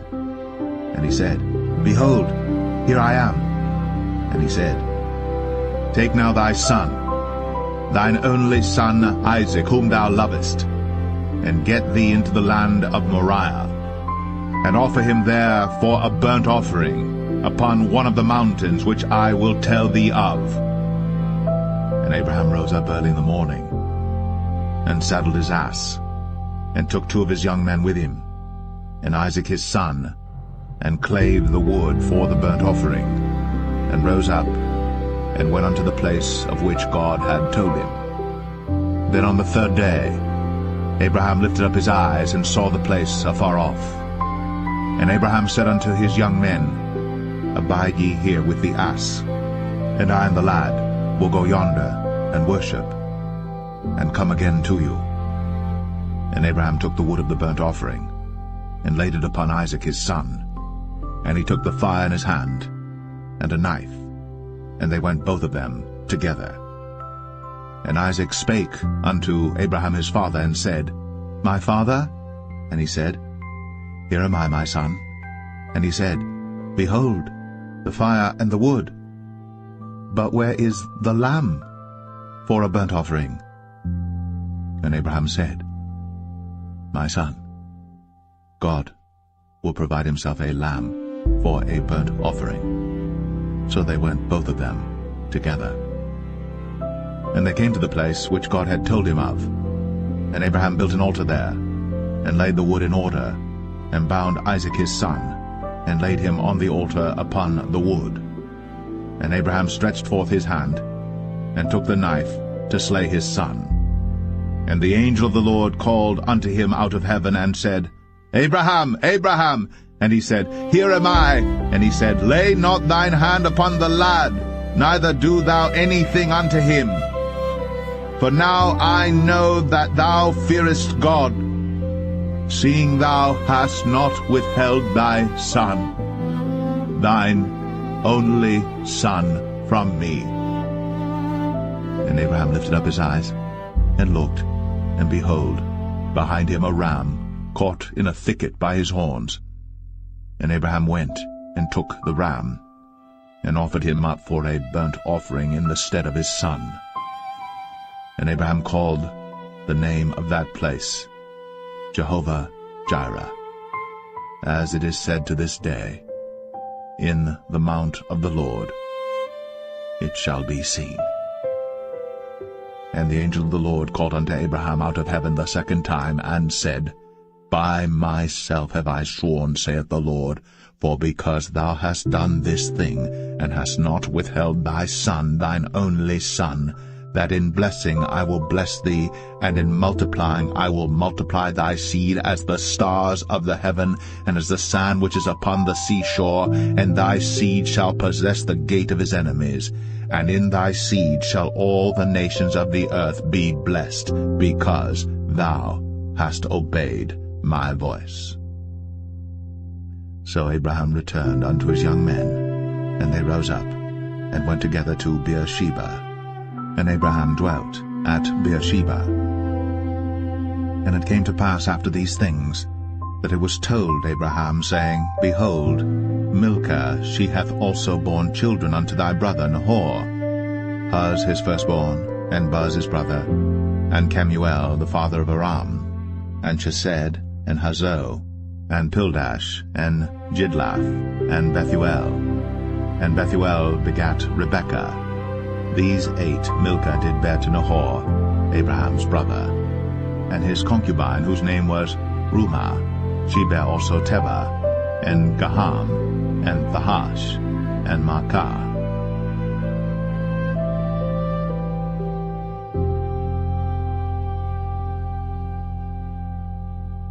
Genesis 23.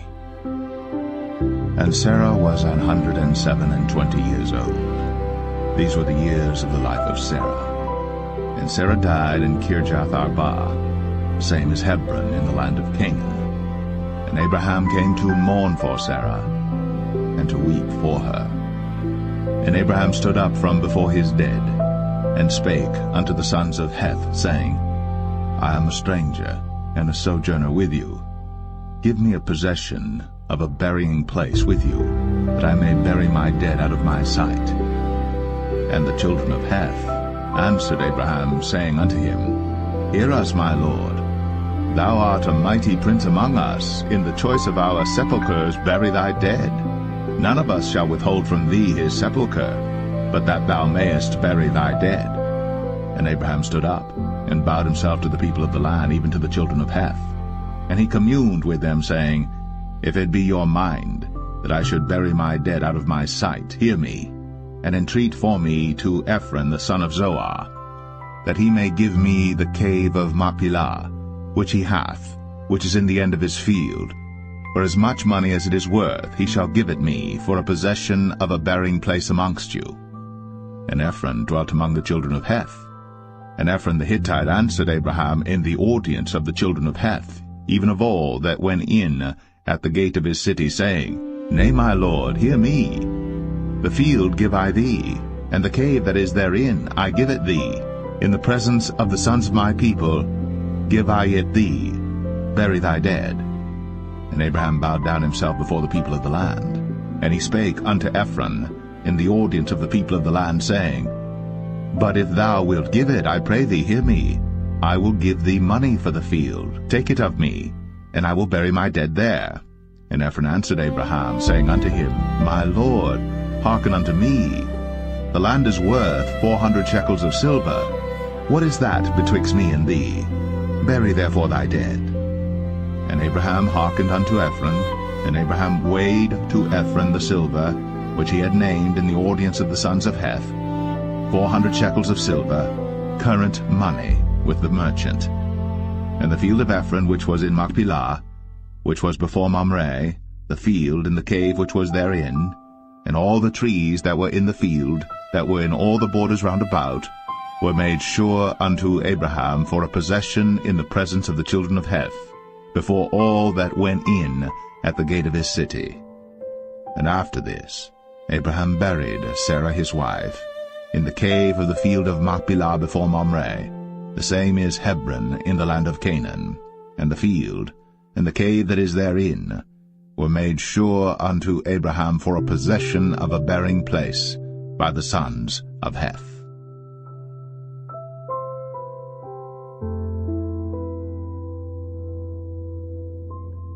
Genesis 24. And Abraham was old, and well stricken in age. And the Lord had blessed Abraham in all things.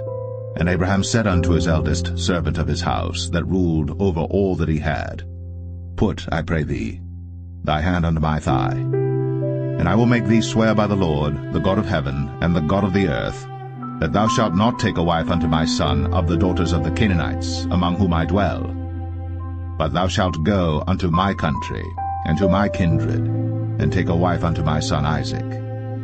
And the servant said unto him, Peradventure the woman will not be willing to follow me unto this land. Must I needs bring thy son again unto the land from whence thou camest? And Abraham said unto him, Beware thou that thou bring not my son thither again.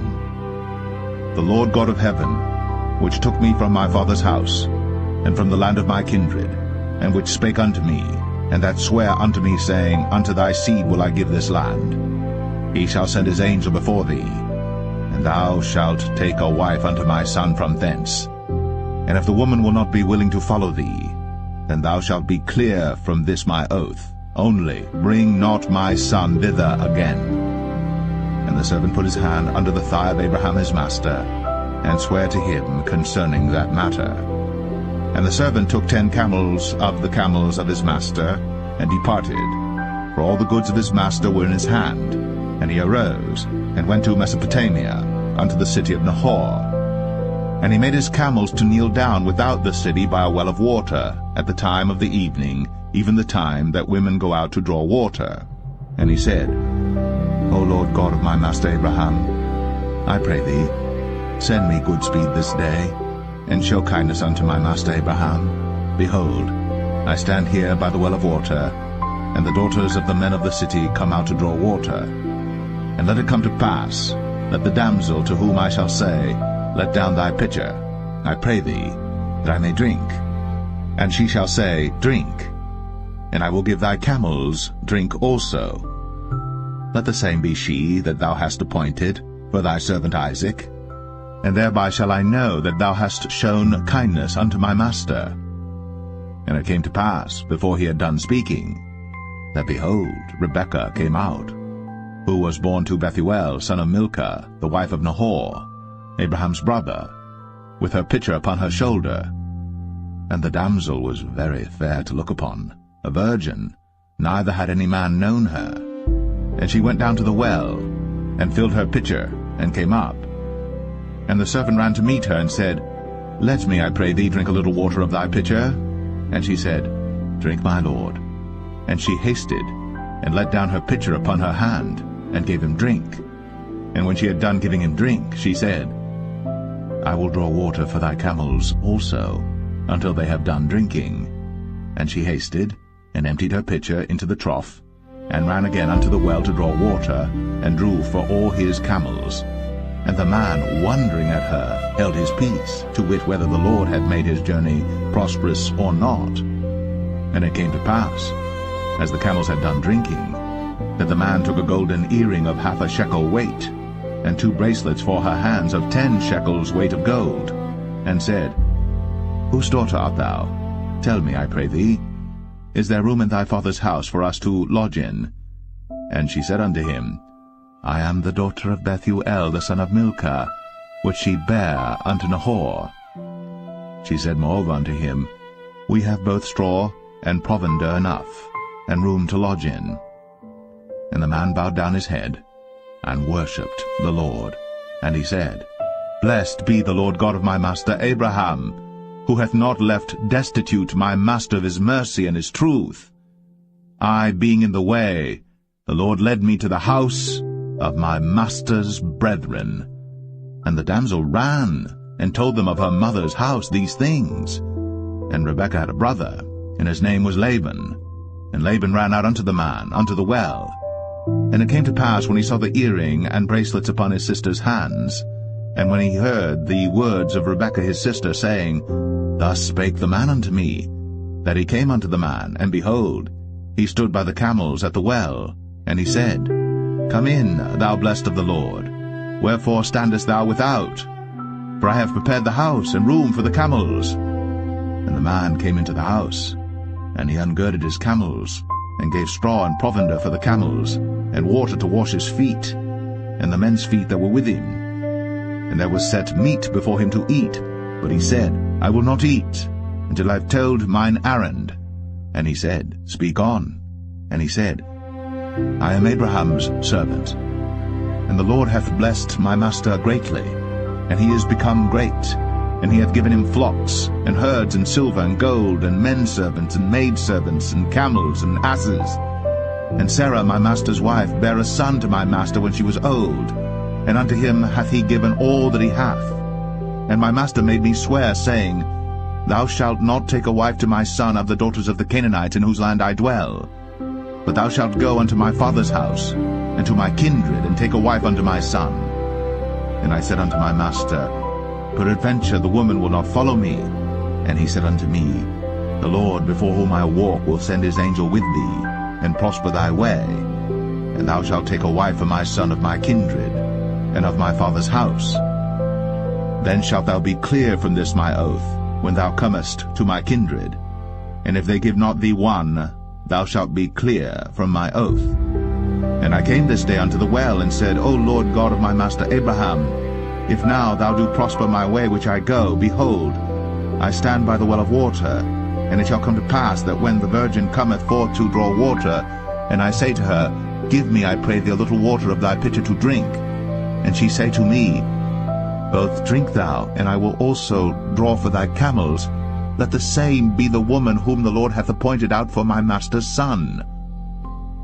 And before I had done speaking in mine heart, behold, Rebekah came forth with her pitcher on her shoulder, and she went down unto the well, and drew water. And I said unto her, Let me drink, I pray thee. And she made haste, and let down her pitcher from her shoulder, and said, Drink, and I will give thy camels drink also. So I drank, and she made the camels drink also. And I asked her, and said, Whose daughter art thou? And she said, The daughter of Bethuel, Nahor's son, whom Milcah bare unto him. And I put the earring upon her face, and the bracelets upon her hands. And I bowed down my head, and worshipped the Lord, and blessed the Lord God of my master Abraham, which had led me in the right way to take my master's brother's daughter unto his son. And now, if ye will deal kindly and truly with my master, tell me, and if not, tell me, that I may turn to the right hand or to the left. Then Laban and Bethuel answered and said, The thing proceedeth from the Lord. We cannot speak unto thee bad or good. Behold, Rebekah is before thee. Take her and go, and let her be thy master's son's wife, as the Lord hath spoken. And it came to pass that when Abraham's servant heard their words, he worshipped the Lord, bowing himself to the earth. And the servant brought forth jewels of silver and jewels of gold and raiment, and gave them to Rebekah. He gave also to her brother and to her mother precious things. And they did eat and drink, he and the men that were with him, and tarried all night. And they rose up in the morning, and he said, Send me away unto my master. And her brother and her mother said, Let the damsel abide with us a few days, at the least 10. After that she shall go. And he said unto them, Hinder me not, seeing the Lord hath prospered my way. Send me away, that I may go to my master. And they said, We will call the damsel, and inquire at her mouth. And they called Rebekah, and said unto her, Wilt thou go with this man? And she said, I will go. And they sent away Rebekah, their sister, and her nurse, and Abraham's servant, and his men. And they blessed Rebekah, and said unto her, Thou art our sister. Be thou the mother of thousands of millions, and let thy seed possess the gate of those which hate them. And Rebekah arose, and her damsels, and they rode upon the camels, and followed the man. And the servant took Rebekah, and went his way. And Isaac came from the way of the well, Lahai-roi, for he dwelt in the south country. And Isaac went out to meditate in the field at the eventide.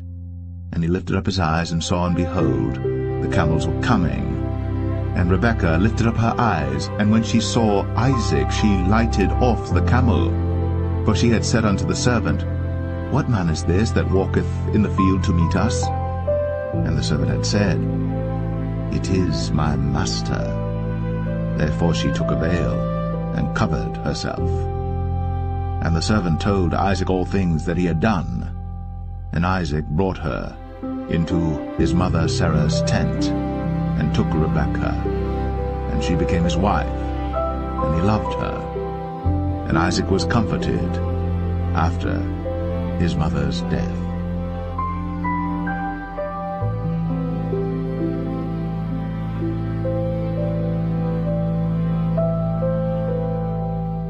Genesis 25.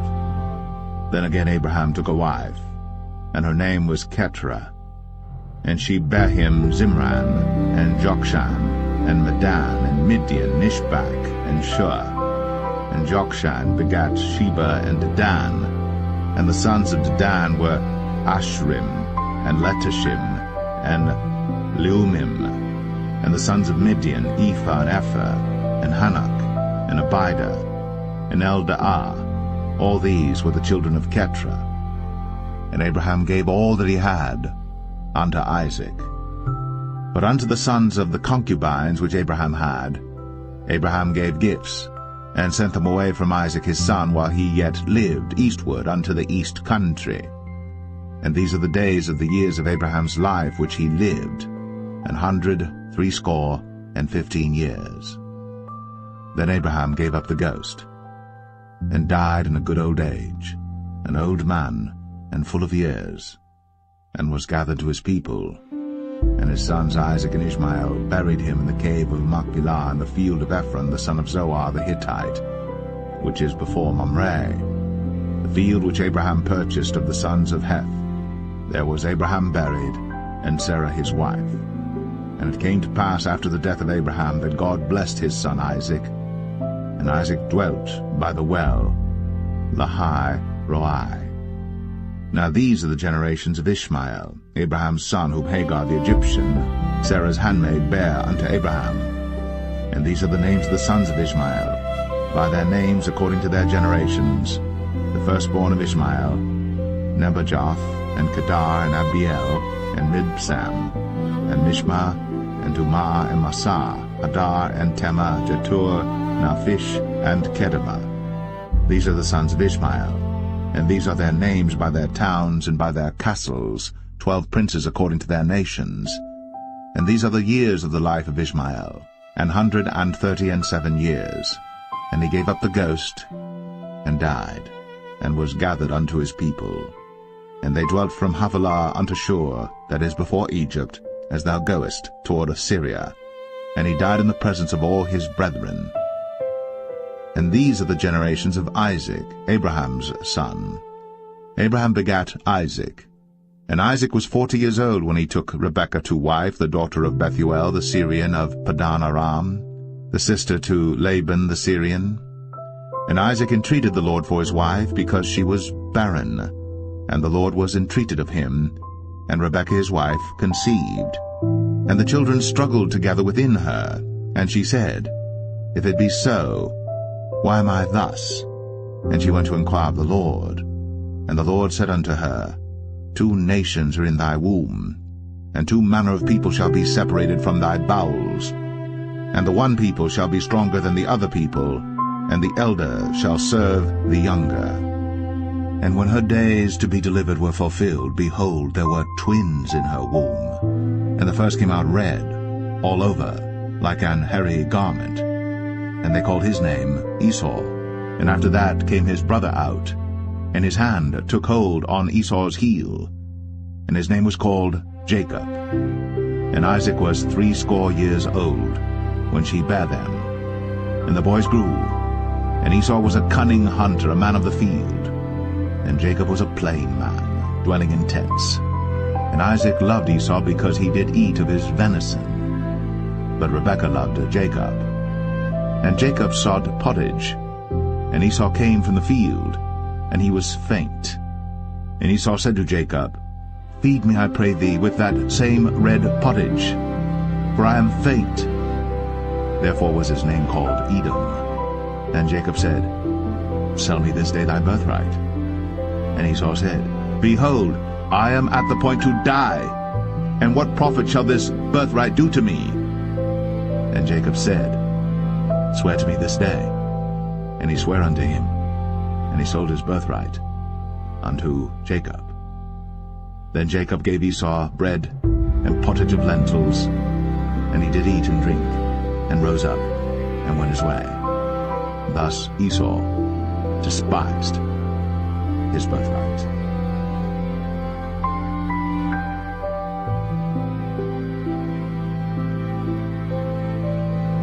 Genesis 26. And there was a famine in the land beside the first famine that was in the days of Abraham. And Isaac went unto Abimelech king of the Philistines unto Gerar. And the Lord appeared unto him, and said, Go not down into Egypt. Dwell in the land which I shall tell thee of. Sojourn in this land, and I will be with thee, and will bless thee. For unto thee and unto thy seed I will give all these countries, and I will perform the oath which I swear unto Abraham thy father.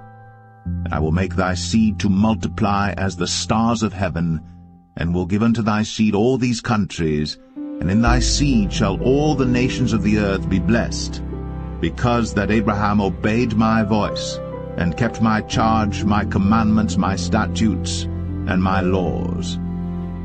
And Isaac dwelt in Gerar. And the men of the place asked him of his wife, and he said, She is my sister. For he feared to say, She is my wife, lest, said he, the men of the place should kill me for Rebekah, because she was fair to look upon. And it came to pass, when he had been there a long time, that Abimelech king of the Philistines looked out at a window, and saw, and behold, Isaac was sporting with Rebekah his wife. And Abimelech called Isaac, and said, Behold, of a surety she is thy wife. And how saidest thou, She is my sister? And Isaac said unto him, Because I said, Lest I die for her. And Abimelech said, What is this thou hast done unto us? One of the people might lightly have lain with thy wife, and thou shouldest have brought guiltiness upon us. And Abimelech charged all his people, saying, He that toucheth this man or his wife shall surely be put to death. Then Isaac sowed in that land, and received in the same year 100-fold. And the Lord blessed him. And the man waxed great, and went forward, and grew until he became very great. For he had possession of flocks, and possession of herds, and great store of servants. And the Philistines envied him.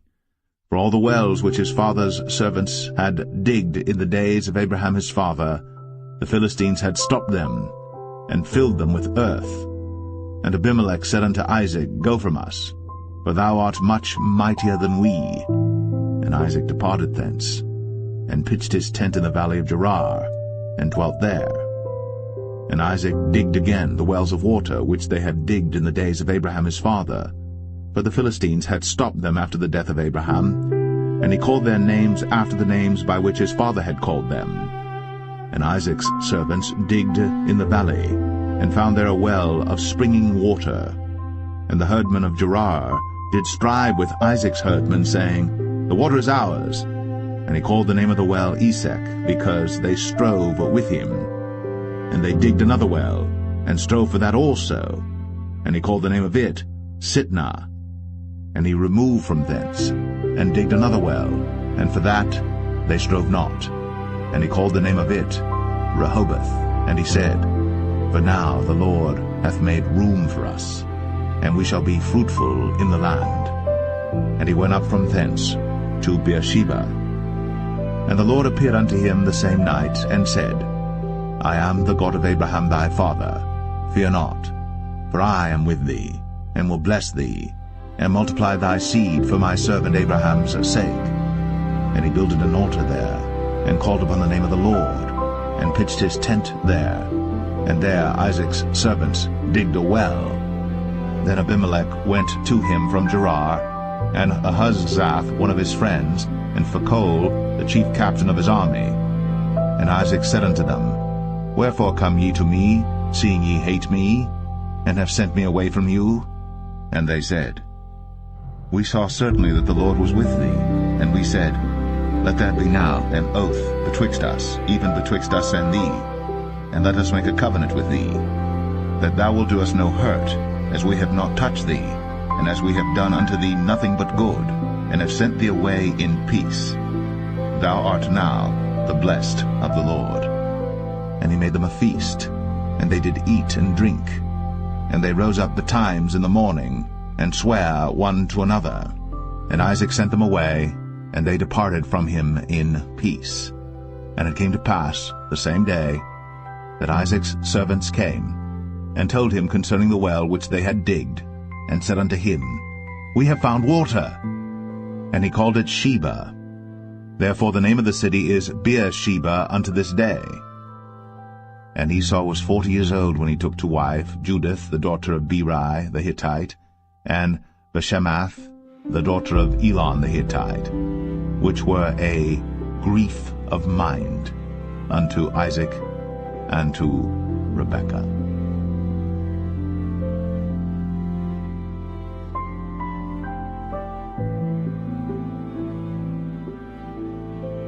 Genesis 27.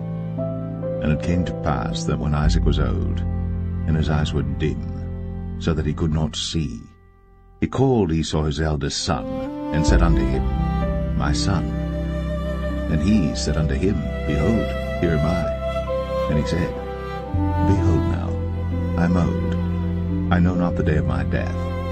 Now therefore, take, I pray thee, thy weapons, thy quiver, and thy bow, and go out to the field, and take me some venison, and make me savory meat, such as I love, and bring it to me, that I may eat, that my soul may bless thee before I die. And Rebekah heard when Isaac spake to Esau his son. And Esau went to the field to hunt for venison, and to bring it. And Rebekah spake unto Jacob her son, saying, Behold, I heard thy father speak unto Esau thy brother, saying, Bring me venison, and make me savory meat, that I may eat and bless thee before the Lord, before my death. Now therefore, my son, obey my voice according to that which I command thee. Go now to the flock, and fetch me from thence 2 good kids of the goats, and I will make them savory meat for thy father, such as he loveth. And thou shalt bring it to thy father, that he may eat, and that he may bless thee before his death. And Jacob said to Rebekah his mother, Behold, Esau my brother is a hairy man, and I am a smooth man. My father peradventure will feel me, and I shall seem to him as a deceiver, and I shall bring a curse upon me, and not a blessing. And his mother said unto him, Upon me be thy curse, my son, only obey my voice, and go fetch me them. And he went, and fetched, and brought them to his mother. And his mother made savory meat, such as his father loved. And Rebekah took goodly raiment of her eldest son Esau, which were with her in the house, and put them upon Jacob her younger son. And she put the skins of the kids of the goats upon his hands, and upon the smooth of his neck. And she gave the savory meat and the bread, which she had prepared, into the hand of her son Jacob. And he came unto his father, and said, My father. And he said, Here am I. Who art thou, my son? And Jacob said unto his father, I am Esau thy firstborn. I have done according as thou badest me. Arise, I pray thee, sit and eat of my venison, that thy soul may bless me. And Isaac said unto his son, How is it that thou hast found it so quickly, my son? And he said, Because the Lord thy God brought it to me. And Isaac said unto Jacob, Come near, I pray thee, that I may feel thee, my son, whether thou be my very son Esau or not.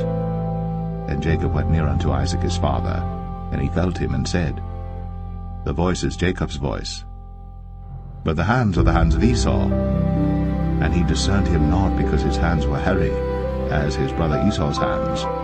So he blessed him, and he said, Art thou my very son Esau? And he said, I am. And he said, Bring it near to me, and I will eat of my son's venison, that my soul may bless thee. And he brought it near to him, and he did eat. And he brought him wine, and he drank. And his father Isaac said unto him, Come near now, and kiss me, my son. And he came near, and kissed him.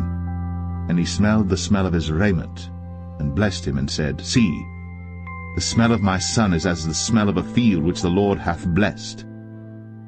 Therefore God give thee of the dew of heaven, and the fatness of the earth, and plenty of corn and wine. Let people serve thee, and nations bow down to thee. Be Lord over thy brethren, and let thy mother's sons bow down to thee. Cursed be every one that curseth thee, and blessed be he that blesseth thee. And it came to pass, as soon as Isaac had made an end of blessing Jacob, and Jacob was yet scarce gone out from the presence of Isaac his father, that Esau his brother came in from his hunting. And he also had made savory meat, and brought it unto his father, and said unto his father, Let my father arise, and eat of his son's venison, that thy soul may bless me. And Isaac his father said unto him, Who art thou? And he said, I am thy son, thy firstborn, Esau. And Isaac trembled very exceedingly, and said, Who? Where is he that hath taken venison and brought it me? And I have eaten of all before thou camest, and have blessed him, yea, and he shall be blessed. And when Esau heard the words of his father, he cried with a great and exceeding bitter cry, and said unto his father, Bless me, even me also, O my father. And he said, Thy brother came with subtlety, and hath taken away thy blessing. And he said, Is not he rightly named Jacob? For he hath supplanted me these 2 times. He took away my birthright, and behold, now he hath taken away my blessing. And he said, Hast thou not reserved a blessing for me? And Isaac answered and said unto Esau, Behold, I have made him thy lord, and all his brethren have I given to him for servants, and with corn and wine have I sustained him. And what shall I do now unto thee, my son? And Esau said unto his father, Hast thou but one blessing, my father? Bless me, even me also, O my father. And Esau lifted up his voice and wept. And Isaac his father answered and said unto him, Behold, thy dwelling shall be the fatness of the earth, and of the dew of heaven from above. And by thy sword shalt thou live, and shalt serve thy brother. And it shall come to pass that when thou shalt have the dominion, that thou shalt break his yoke from off thy neck. And Esau hated Jacob, because of the blessing wherewith his father blessed him. And Esau said in his heart, The days of mourning for my father are at hand. Then will I slay my brother Jacob. And these words of Esau her elder son were told to Rebekah, and she sent and called Jacob her younger son, and said unto him, Behold, thy brother Esau, as touching thee, doth comfort himself, purposing to kill thee. Now therefore, my son, obey my voice and arise. Flee thou to Laban my brother, to Haran, and tarry with him a few days, until thy brother's fury turn away, until thy brother's anger turn away from thee, and he forget that which thou hast done to him. Then I will send and fetch thee from thence. Why should I be deprived also of you both in one day? And Rebekah said to Isaac, I am weary of my life because of the daughters of Heth. If Jacob take a wife of the daughters of Heth, such as these which are of the daughters of the land, what good shall my life do me?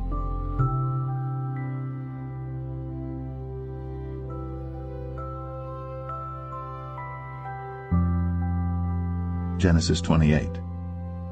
And Isaac called Jacob, and blessed him, and charged him, and said unto him, Thou shalt not take a wife of the daughters of Canaan. Arise, go to Padan Aram, to the house of Bethuel thy mother's father, and take thee a wife from thence of the daughters of Laban thy mother's brother. And God Almighty bless thee, and make thee fruitful, and multiply thee, that thou mayest be a multitude of people, and give thee the blessing of Abraham to thee, and to thy seed with thee, that thou mayest inherit the land wherein thou art a stranger, which God gave unto Abraham. And Isaac sent away Jacob, and he went to Padan Aram unto Laban, son of Bethuel the Syrian, the brother of Rebekah, Jacob's and Esau's mother. When Esau saw that Isaac had blessed Jacob, and sent him away to Padan-aram, to take him a wife from thence, and that as he blessed him he gave him a charge, saying, Thou shalt not take a wife of the daughters of Canaan, and that Jacob obeyed his father and his mother, and was gone to Padan-aram. And Esau, seeing that the daughters of Canaan pleased not Isaac his father, then went Esau unto Ishmael, and took unto the wives which he had Mahalath, the daughter of Ishmael, Abraham's son, the sister of Nebajoth, to be his wife. And Jacob went out from Beersheba, and went toward Haran. And he lighted upon a certain place, and tarried there all night, because the sun was set. And he took of the stones of that place, and put them for his pillows, and lay down in that place to sleep. And he dreamed, and behold, a ladder set up on the earth, and the top of it reached to heaven, and behold, the angels of God ascending and descending on it. And behold, the Lord stood above it, and said, I am the Lord God of Abraham thy father, and the God of Isaac. The land whereon thou liest, to thee will I give it, and to thy seed. And thy seed shall be as the dust of the earth, and thou shalt spread abroad to the west, and to the east, and to the north, and to the south. And in thee and in thy seed shall all the families of the earth be blessed. And behold, I am with thee, and will keep thee in all places whither thou goest, and will bring thee again to this land. For I will not leave thee until I have done that which I have spoken to thee of. And Jacob awaked out of his sleep, and he said, Surely the Lord is in this place, and I knew it not. And he was afraid, and said, How dreadful is this place! This is none other but the house of God, and this is the gate of heaven. And Jacob rose up early in the morning, and took the stone that he had put for his pillows, and set it up for a pillar, and poured oil upon the top of it. And he called the name of that place Bethel, but the name of that city was called Luz at the first. And Jacob vowed a vow, saying, If God will be with me, and will keep me in this way that I go, and will give me bread to eat, and raiment to put on, so that I come again to my father's house in peace, then shall the Lord be my God. And this stone which I have set up for a pillar shall be God's house. And of all that thou shalt give me, I will surely give the 10th unto thee.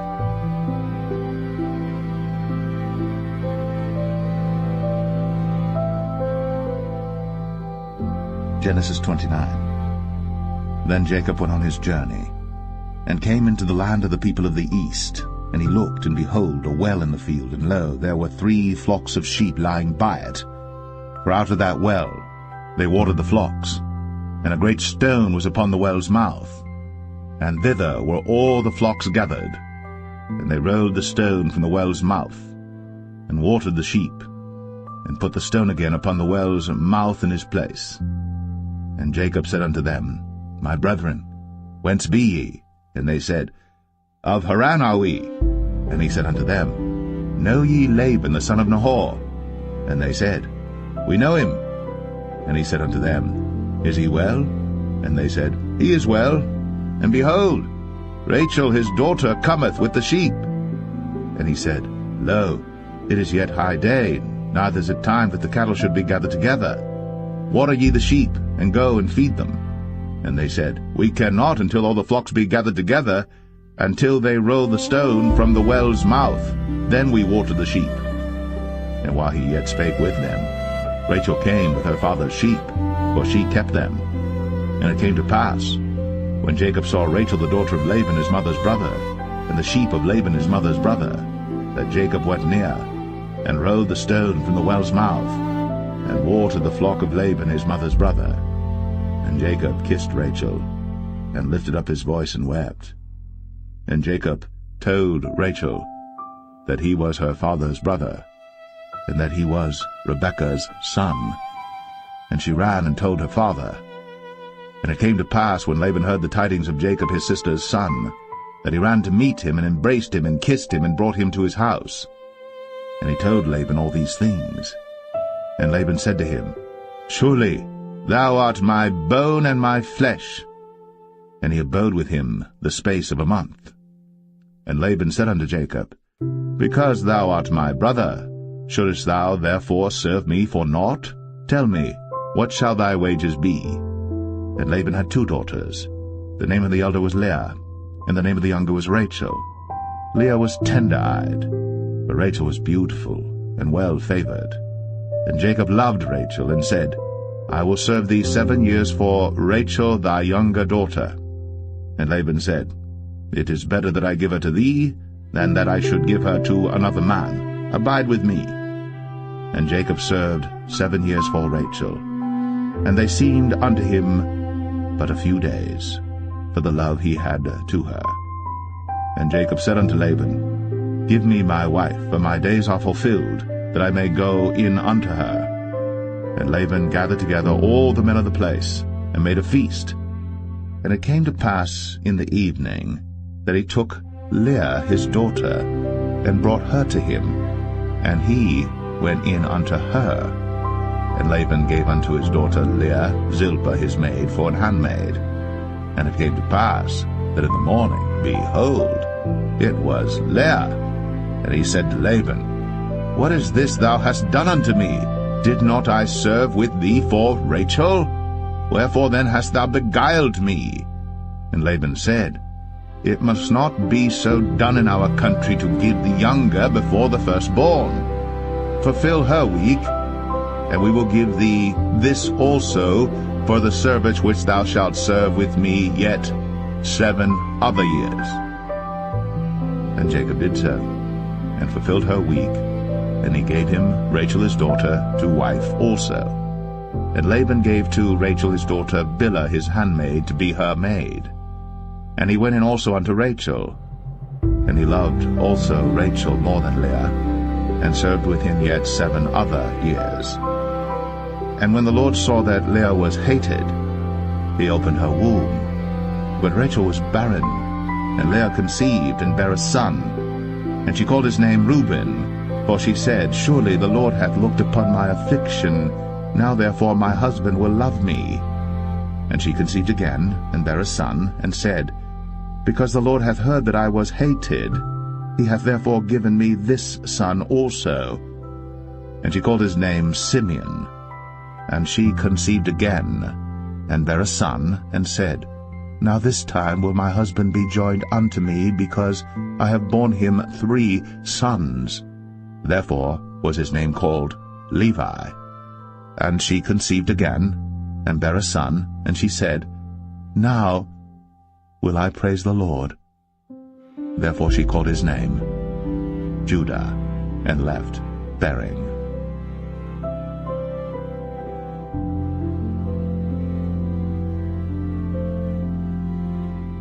Genesis 30. And when Rachel saw that she bare Jacob no children, Rachel envied her sister, and said unto Jacob, Give me children, or else I die. And Jacob's anger was kindled against Rachel, and he said, Am I in God's stead, who hath withheld from thee the fruit of the womb? And she said, Behold my maid Bilhah, go in unto her, and she shall bear upon my knees, that I may also have children by her. And she gave him Bilhah her handmaid to wife, and Jacob went in unto her. And Bilhah conceived, and bare Jacob a son. And Rachel said, God hath judged me, and hath also heard my voice, and hath given me a son. Therefore called she his name Dan. And Bilhah Rachel's maid conceived again, and bare Jacob a second son. And Rachel said, With great wrestlings have I wrestled with my sister, and I have prevailed. And she called his name Naphtali. When Leah saw that she had left bearing, she took Zilpah her maid, and gave her Jacob to wife. And Zilpah Leah's maid bare Jacob a son. And Leah said, a troop cometh. And she called his name Gad. And Zilpah, Leah's maid, bare Jacob a second son. And Leah said, Happy am I, for the daughters will call me blessed. And she called his name Asher. And Reuben went in the days of wheat harvest, and found mandrakes in the field, and brought them unto his mother Leah. Then Rachel said to Leah, Give me, I pray thee, of thy son's mandrakes. And she said unto her, Is it a small matter that thou hast taken my husband? And wouldst thou take away my son's mandrakes also? And Rachel said, Therefore he shall lie with thee tonight, for thy son's mandrakes. And Jacob came out of the field in the evening, and Leah went out to meet him, and said, Thou must come in unto me, for surely I have hired thee with my son's mandrakes. And he lay with her that night. And God hearkened unto Leah, and she conceived, and bare Jacob the fifth son. And Leah said, God hath given me my hire, because I have given my maiden to my husband. And she called his name Issachar. And Leah conceived again, and bare Jacob the sixth son. And Leah said, God hath endued me with a good dowry. Now will my husband dwell with me, because I have borne him 6 sons. And she called his name Zebulun. And afterwards she bare a daughter, and called her name Dinah. And God remembered Rachel, and God hearkened to her, and opened her womb. And she conceived, and bare a son, and said, God hath taken away my reproach. And she called his name Joseph, and said, The Lord shall add to me another son. And it came to pass, when Rachel had borne Joseph, that Jacob said unto Laban, Send me away, that I may go unto mine own place, and to my country. Give me my wives and my children, for whom I have served thee, and let me go, for thou knowest my service which I have done thee. And Laban said unto him, I pray thee, if I have found favor in thine eyes, tarry, for I have learned by experience that the Lord hath blessed me for thy sake. And he said, Appoint me thy wages, and I will give it. And he said unto him, Thou knowest how I have served thee, and how thy cattle was with me. For it was little which thou hadst before I came, and it is now increased unto a multitude. And the Lord hath blessed thee since my coming. And now, when shall I provide for mine own house also? And he said, What shall I give thee? And Jacob said, Thou shalt not give me anything. If thou wilt do this thing for me, I will again feed and keep thy flock. I will pass through all thy flock today, removing from thence all the speckled and spotted cattle, and all the brown cattle among the sheep, and the spotted and speckled among the goats, and of such shall be my hire. So shall my righteousness answer for me in time to come, when it shall come for my hire before thy face, every one that is not speckled and spotted among the goats, and brown among the sheep, that shall be counted stolen with me. And Laban said, Behold, I would it might be according to thy word. And he removed that day the he-goats that were ring-straked and spotted, and all the she-goats that were speckled and spotted, and every one that had some white in it, and all the brown among the sheep, and gave them into the hand of his sons. And he set 3 days' journey betwixt himself and Jacob fed the rest of Laban's flocks. And Jacob took him rods of green poplar, and of the hazel and chestnut tree, and pilled white strakes in them, and made the white appear which was in the rods.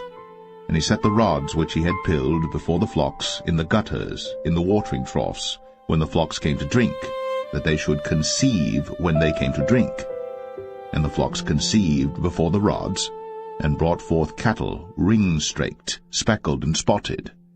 And Jacob did separate the lambs, and set the faces of the flocks toward the ring-straked, and all the brown in the flock of Laban. And he put his own flocks by themselves, and put them not unto Laban's cattle. And it came to pass, whensoever the stronger cattle did conceive, that Jacob laid the rods before the eyes of the cattle in the gutters, that they might conceive among the rods. But when the cattle were feeble, he put them not in. So the feebler were Laban's, and the stronger Jacob's.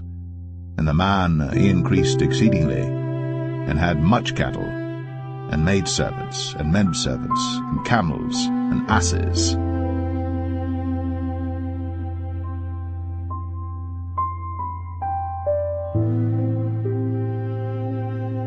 Genesis 31. And he heard the words of Laban's sons, saying, Jacob hath taken away all that was our father's, and of that which was our father's hath he gotten all this glory. And Jacob beheld the countenance of Laban, and behold, it was not toward him as before. And the Lord said unto Jacob, Return unto the land of thy fathers, and to thy kindred, and I will be with thee. And Jacob sent and called Rachel and Leah to the field unto his flock, and said unto them, I see your father's countenance, that it is not toward me as before, but the God of my father hath been with me. And ye know that with all my power I have served your father. And your father hath deceived me, and changed my wages 10 times. But God suffered him not to hurt me. If he said thus, The speckled shall be thy wages, then all the cattle bear speckled. And if he said thus, The ringstraked shall be thy hire, then bear all the cattle ringstraked. Thus God hath taken away the cattle of your father, and given them to me. And it came to pass at the time that the cattle conceived, that I lifted up mine eyes, and saw in a dream, and behold, the rams which leaped upon the cattle were ringstraked, speckled, and grizzled. And the angel of God spake unto me in a dream, saying, Jacob. And I said, Here am I. And he said, Lift up now thine eyes, and see all the rams which leap upon the cattle are ringstraked, speckled, and grizzled. For I have seen all that Laban doeth unto thee. I am the God of Bethel, where thou anointest the pillar, and where thou vowest a vow unto me. Now arise, get thee out from this land, and return unto the land of thy kindred. And Rachel and Leah answered and said unto him, Is there yet any portion or inheritance for us in our father's house? Are we not counted of him strangers? For he hath sold us, and hath quite devoured also our money. For all the riches which God hath taken from our father, that is ours and our children's. Now then, whatsoever God hath said unto thee, do. Then Jacob rose up, and set his sons and his wives upon camels. And he carried away all his cattle, and all his goods which he had gotten, the cattle of his getting which he had gotten in Padan Aram, for to go to Isaac his father in the land of Canaan. And Laban went to shear his sheep, and Rachel had stolen the images that were her father's. And Jacob stole away unawares to Laban the Syrian, in that he told him not that he fled. So he fled with all that he had, and he rose up and passed over the river, and set his face toward the Mount Gilead. And it was told Laban on the 3rd day that Jacob was fled. And he took his brethren with him, and pursued after him 7 days' journey. And they overtook him in the Mount Gilead. And God came to Laban the Syrian in a dream by night, and said unto him, Take heed that thou speak not to Jacob either good or bad. Then Laban overtook Jacob.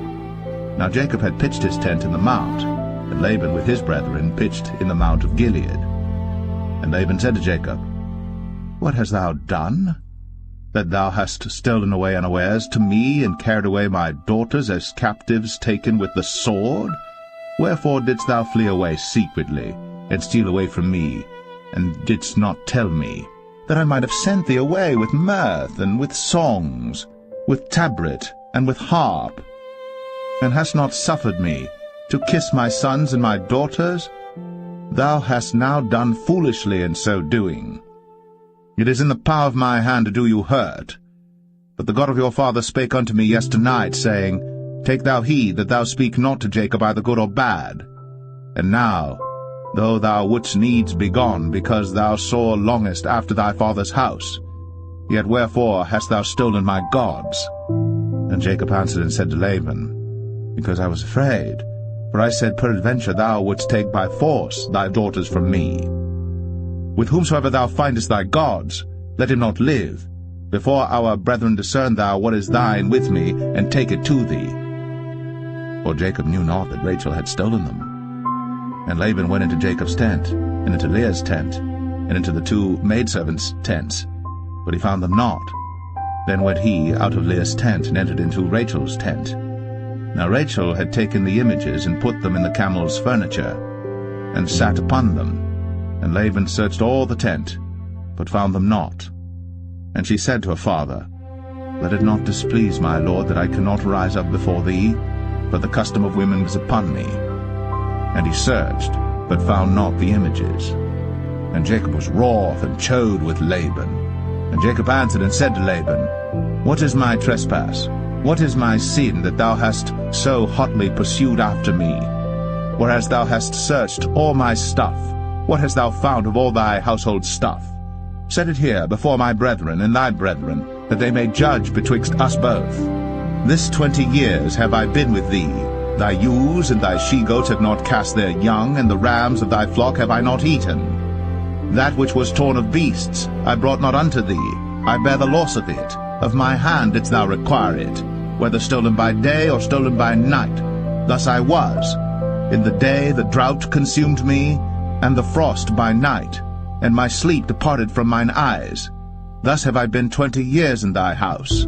I served thee 14 years for thy 2 daughters, and 6 years for thy cattle, and thou hast changed my wages 10 times. Except the God of my father, the God of Abraham, and the fear of Isaac had been with me, surely thou hadst sent me away now empty. God hath seen my affliction, and the labor of my hands, and rebuked thee yesternight. And Laban answered and said unto Jacob, These daughters are my daughters, and these children are my children, and these cattle are my cattle, and all that thou seest is mine. And what can I do this day unto these my daughters, or unto their children which they have borne?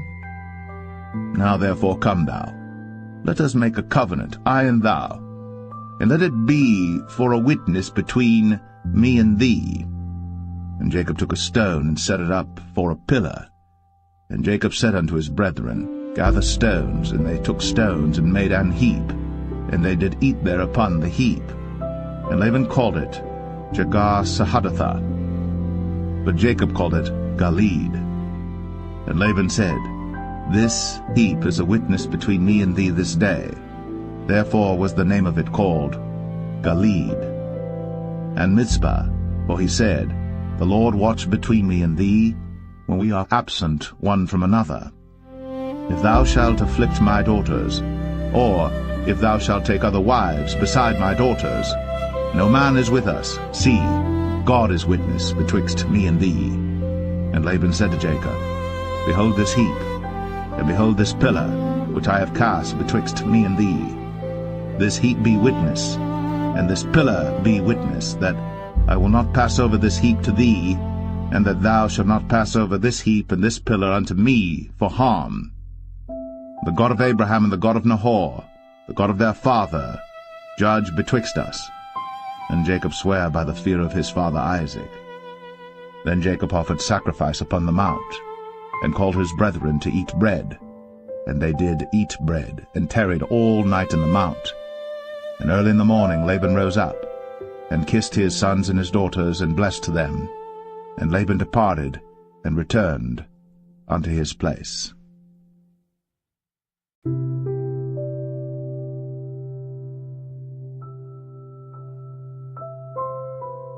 Genesis 32. And Jacob went on his way, and the angels of God met him. And when Jacob saw them, he said, This is God's host. And he called the name of that place Mahanaim. And Jacob sent messengers before him to Esau his brother unto the land of Seir, the country of Edom. And he commanded them, saying, Thus shall ye speak unto my lord Esau. Thy servant Jacob saith thus, I have sojourned with Laban, and stayed there until now. And I have oxen and asses, flocks and men servants and women servants. And I have sent to tell my lord that I may find grace in thy sight. And the messengers returned to Jacob, saying, We came to thy brother Esau, and also he cometh to meet thee, and 400 men with him.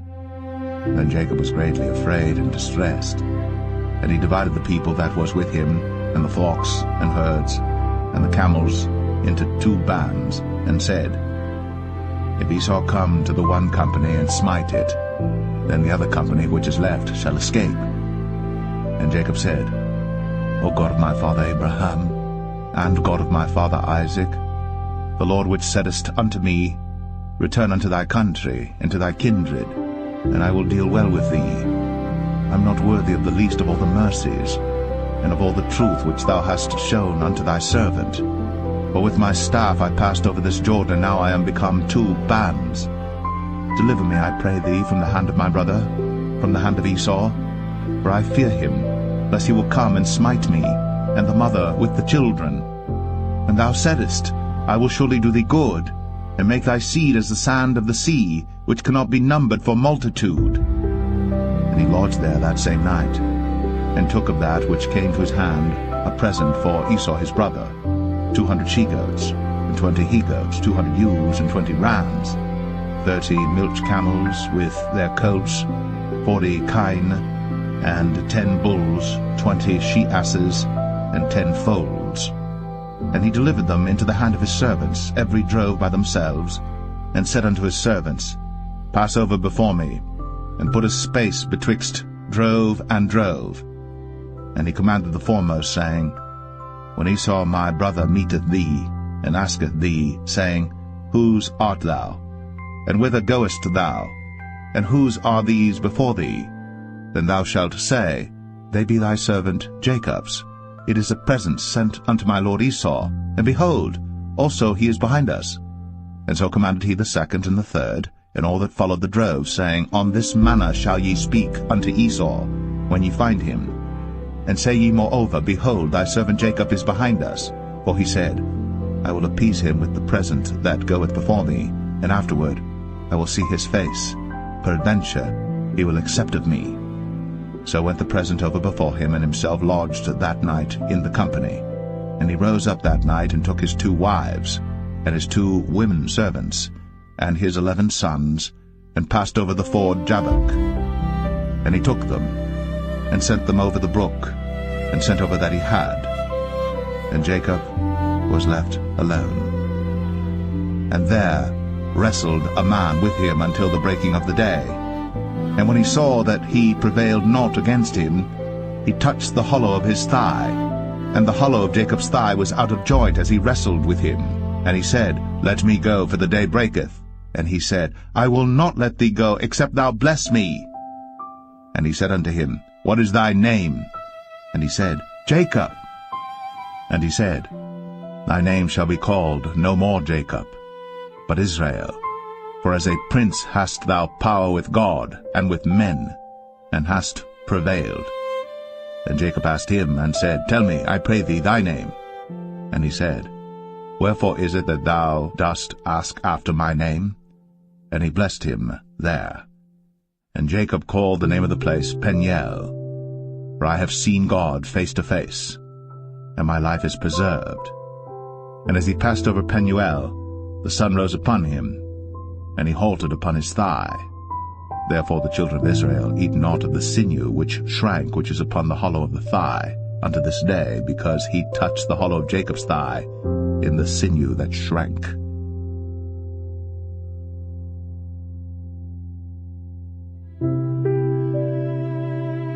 Genesis 33.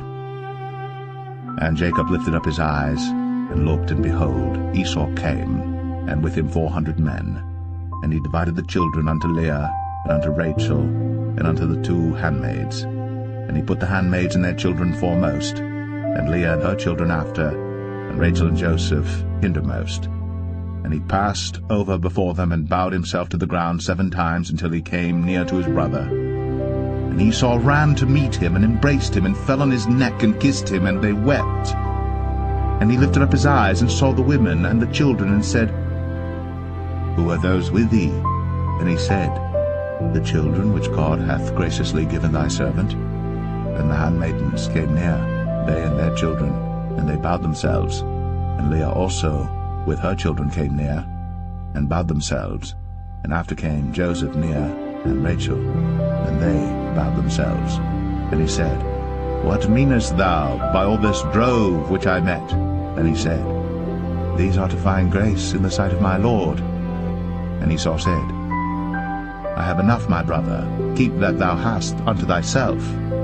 And Jacob said, Nay, I pray thee, if now I have found grace in thy sight, then receive my present at my hand, for therefore I have seen thy face as though I had seen the face of God. and thou wast pleased with me. Take, I pray thee, my blessing that is brought to thee, because God hath dealt graciously with me, and because I have enough. And he urged him, and he took it. And he said, Let us take our journey, and let us go, and I will go before thee. And he said unto him, My Lord knoweth that the children are tender, and the flocks and herds with young are with me. And if men should overdrive them one day, all the flock will die.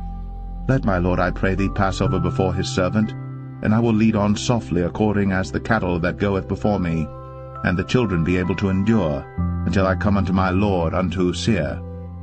And Esau said, Let me now leave with thee some of the folk that are with me. And he said, What needeth it? Let me find grace in the sight of my Lord. So Esau returned that day on his way unto Seir.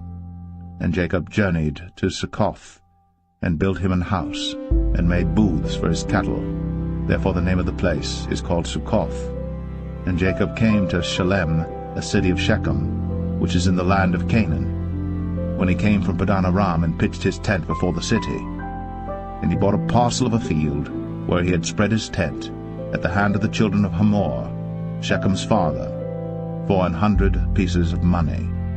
And he erected there an altar, and called it El Elohe Israel.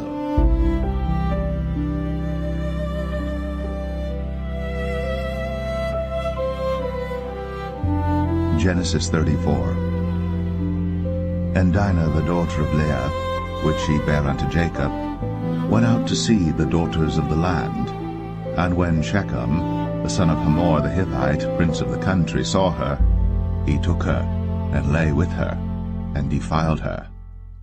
And his soul clave unto Dinah the daughter of Jacob, and he loved the damsel, and spake kindly unto the damsel. And Shechem spake unto his father Hamor, saying, Get me this damsel to wife. And Jacob heard that he had defiled Dinah his daughter.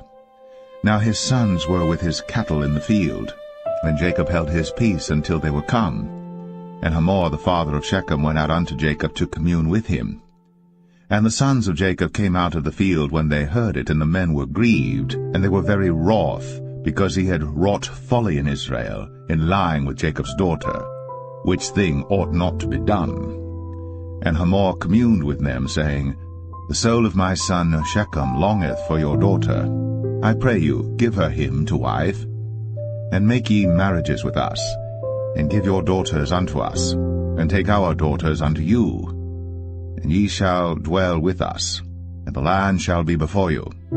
Dwell and trade ye therein, and get you possessions therein. And Shechem said unto her father and unto her brethren, Let me find grace in your eyes, and what ye shall say unto me I will give. Ask me never so much dowry and gift, and I will give according as ye shall say unto me. But give me the damsel to wife. And the sons of Jacob answered Shechem and Hamor his father deceitfully, and said, because he had defiled Dinah their sister, and they said unto them, We cannot do this thing to give our sister to one that is uncircumcised, for that were a reproach unto us. But in this will we consent unto you. If ye will be as we be, that every male of you be circumcised, then will we give our daughters unto you, and we will take your daughters to us, and we will dwell with you, and we will become one people. But if ye will not hearken unto us to be circumcised, then we will take our daughter, and we will be gone. And their words pleased Hamor and Shechem Hamor's son. And the young man deferred not to do the thing, because he had delight in Jacob's daughter, and he was more honorable than all the house of his father. And Hamor and Shechem his son came unto the gate of their city, and communed with the men of their city, saying, These men are peaceable with us, therefore let them dwell in the land, and trade therein. For the land, behold, it is large enough for them. Let us take their daughters to us for wives, and let us give them our daughters. Only herein will the men consent unto us, for to dwell with us, to be one people, if every male among us be circumcised, as they are circumcised. Shall not their cattle and their substance and every beast of theirs be ours? Only let us consent unto them, and they will dwell with us. And unto Hamor, and unto Shechem his son, hearken all that went out of the gate of his city, and every male was circumcised, all that went out of the gate of his city. And it came to pass on the 3rd day, when they were sore, that 2 of the sons of Jacob, Simeon and Levi, Dinah's brethren, took each man his sword, and came upon the city boldly, and slew all the males. And they slew Hamor and Shechem his son with the edge of the sword, and took Dinah out of Shechem's house, and went out. The sons of Jacob came upon the slain, and spoiled the city, because they had defiled their sister. They took their sheep and their oxen, and their asses, and that which was in the city, and that which was in the field, and all their wealth, and all their little ones, and their wives took they captive, and spoiled even all that was in the house. And Jacob said to Simeon and Levi, Ye have troubled me to make me to stink among the inhabitants of the land, among the Canaanites and the Perizzites. And I, being few in number, they shall gather themselves together against me, and slay me, and I shall be destroyed, I and my house. And they said, Should he deal with our sister as with an harlot?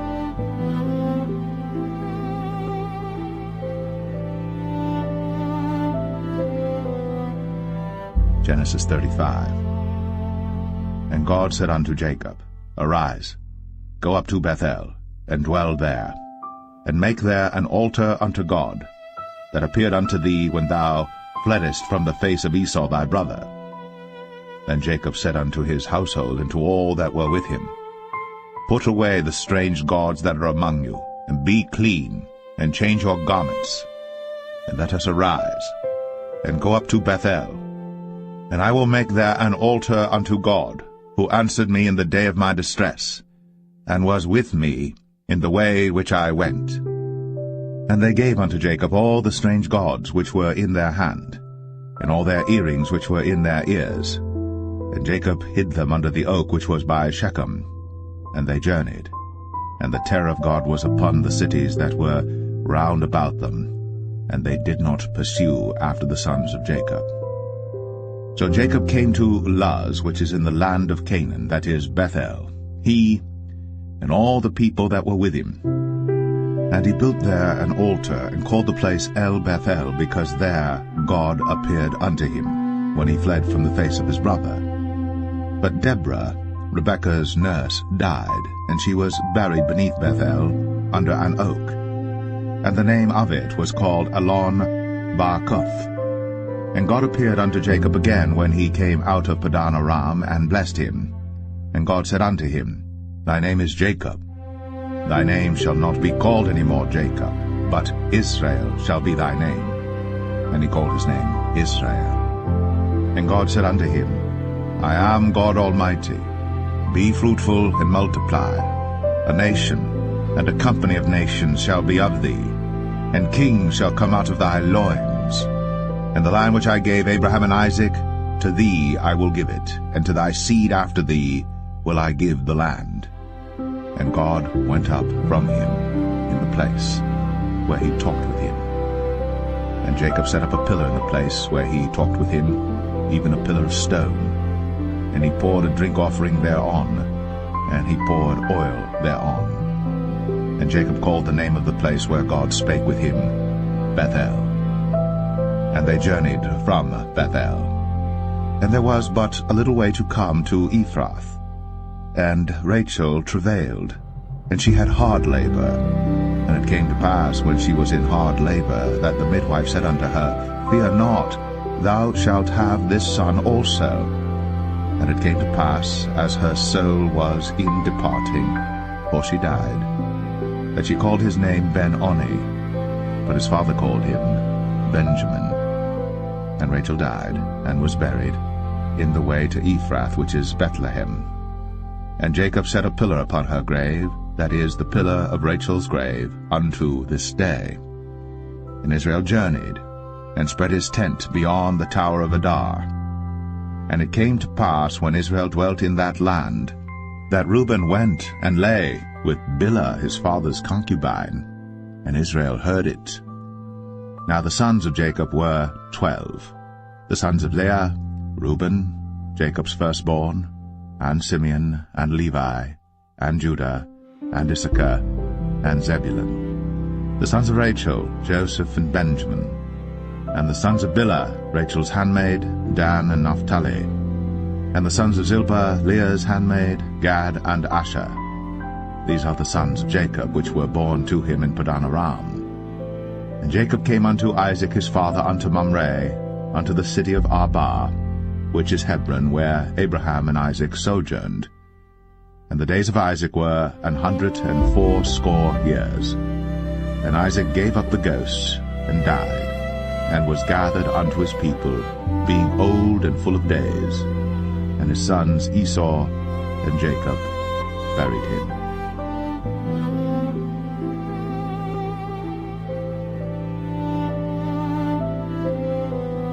Genesis 36.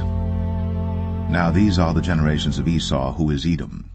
Esau took his wives of the daughters of Canaan, Adah the daughter of Elon the Hittite, and Aholibamah the daughter of Anah the daughter of Zibeon the Hivite, and Bashemath Ishmael's daughter, sister of Nebajoth.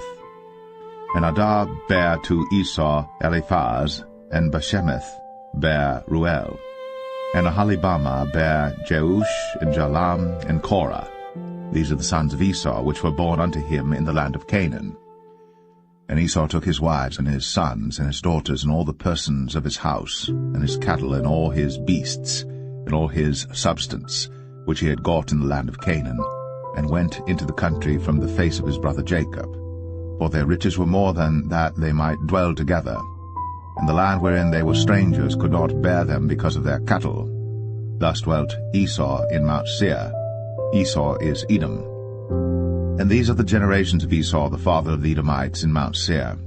These are the names of Esau's sons: Eliphaz the son of Adah, the wife of Esau; Ruel the son of Bashemath, the wife of Esau. And the sons of Eliphaz were Teman, Omar, Zepho, and Gatam, and Kenaz. And Timnah was concubine to Eliphaz, Esau's son, and she bare to Eliphaz Amalek. These were the sons of Adah, Esau's wife. And these are the sons of Reuel, Nahath, and Zerah, Shammah, and Mizah. These were the sons of Bashemath, Esau's wife. And these were the sons of Aholibamah, the daughter of Anah, the daughter of Zibeon, Esau's wife. And she bare to Esau Jeush, and Jalam, and Korah. These were dukes of the sons of Esau. The sons of Eliphaz, the firstborn son of Esau: Duke Teman, Duke Omar, Duke Zepho, Duke Kenaz, Duke Korah, Duke Gatam, and Duke Amalek. These are the dukes that came of Eliphaz in the land of Edom. These were the sons of Dar. And these are the sons of Reuel, Esau's son: Duke Nahath, Duke Zerah, Duke Shammah, Duke Mizah. These are the dukes that came of Reuel in the land of Edom. These are the sons of Bashemath, Esau's wife. And these are the sons of Aholibamah, Esau's wife: Duke Jeush, Duke Jalam, Duke Korah. These were the dukes that came of Aholibamah, the daughter of Anah, Esau's wife. These are the sons of Esau, who is Edom, and these are their dukes. These are the sons of Seir the Horite, who inhabited the land: Lotan, and Shobal, and Zibeon, and Anah, and Dishon, and Ezer, and Dishan. These are the dukes of the Horites, the children of Seir in the land of Edom. And the children of Lotan were Hori and Hemam, and Lotan's sister was Timnah. And the children of Shobal were these: Alvan, and Manahath, and Ebal, Shepho, and Onam. And these are the children of Zibeon, both Ajah and Anah. This was that Anah that found the mules in the wilderness, as he fed the asses of Zibeon his father. And the children of Anah were these: Dishon, and Aholibamah the daughter of Anah. And these are the children of Dishon: Hemdan, and Eshban, and Ithran, and Cheran. The children of Ezer are these: Bilhan, and Zavan, and Akan. The children of Dishan are these: Uz and Aran. These are the dukes that came of the Horites: Duke Lotan, Duke Shobal, Duke Zibeon, Duke Anah, Duke Dishon, Duke Ezer, Duke Dishan. These are the dukes that came of Hori among their dukes in the land of Seir. And these are the kings that reigned in the land of Edom, before there reigned any king over the children of Israel. And Bela the son of Beor reigned in Edom, and the name of his city was Dinhabah. And Bela died, and Jobab the son of Zerah of Bozrah reigned in his stead. And Jobab died, and Husham of the land of Temani reigned in his stead. And Husham died, and Hadad the son of Bedad, who smote Midian in the field of Moab, reigned in his stead. And the name of his city was Avith. And Hadad died, and Samlah of Masrekah reigned in his stead. And Samlah died, and Saul of Rehoboth by the river reigned in his stead. And Saul died, and Baal-Hanan the son of Achbor reigned in his stead. And Baal-Hanan the son of Achbor died, and Hadar reigned in his stead. And the name of his city was Pau, and his wife's name was Mehetabel, and the daughter of Matred, the daughter of Mezahab. And these are the names of the dukes that came of Esau, according to their families after their places by their names: Duke Timnah, Duke Alva, Duke Jetheth, Duke Aholibama, Duke Elah, Duke Pinon, Duke Kenaz, Duke Taman, Duke Mibsar, Duke Magdiel, Duke Aram. These be the dukes of Edom, according to their habitations in the land of their possession. He is Esau, the father of the Edomites.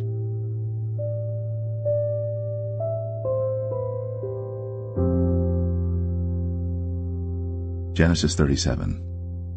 And Jacob dwelt in the land wherein his father was a stranger, in the land of Canaan. These are the generations of Jacob.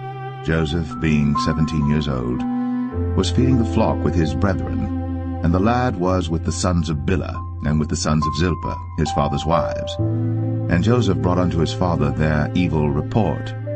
Now Israel loved Joseph more than all his children, because he was the son of his old age. And he made him a coat of many colors. And when his brethren saw that their father loved him more than all his brethren, they hated him, and could not speak peaceably unto him. And Joseph dreamed a dream, and he told it his brethren, and they hated him yet the more. And he said unto them, Hear, I pray you, this dream which I have dreamed. For behold, we were binding sheaves in the field, and lo, my sheaf arose, and also stood upright, and behold, your sheaves stood round about, and made obeisance to my sheaf. And his brethren said to him, Shalt thou indeed reign over us? Or shalt thou indeed have dominion over us? And they hated him yet the more for his dreams, and for his words. And he dreamed yet another dream, and told it his brethren, and said, Behold, I have dreamed a dream more, and behold, the sun and the moon and the 11 stars made obeisance to me. And he told it to his father and to his brethren, and his father rebuked him, and said unto him, What is this dream that thou hast dreamed? Shall I and thy mother and thy brethren indeed come to bow down ourselves to thee to the earth? And his brethren envied him, but his father observed the saying. And his brethren went to feed their father's flock in Shechem. And Israel said unto Joseph, Do not thy brethren feed the flock in Shechem? Come, and I will send thee unto them. And he said to him, Here am I. And he said to him, Go, I pray thee, see whether it be well with thy brethren, and well with the flocks, and bring me word again. So he sent him out of the vale of Hebron, and he came to Shechem. And a certain man found him, and behold, he was wandering in the field. And the man asked him, saying, What seekest thou? And he said, I seek my brethren. Tell me, I pray thee, where they feed their flocks. And the man said, They are departed hence, for I heard them say, Let us go to Dothan. And Joseph went after his brethren, and found them in Dothan. And when they saw him afar off, even before he came near unto them, they conspired against him to slay him. And they said one to another, Behold, this dreamer cometh. Come now, therefore, and let us slay him, and cast him into some pit. And we will say, Some evil beast hath devoured him, and we shall see what will become of his dreams. And Reuben heard it, and he delivered him out of their hands, and said, Let us not kill him. And Reuben said unto them, Shed no blood, but cast him into this pit that is in the wilderness, and lay no hand upon him, that he might rid him out of their hands, to deliver him to his father again. And it came to pass, when Joseph was come unto his brethren, that they stripped Joseph out of his coat of many colors that was on him. And they took him, and cast him into a pit. And the pit was empty, there was no water in it. And they sat down to eat bread.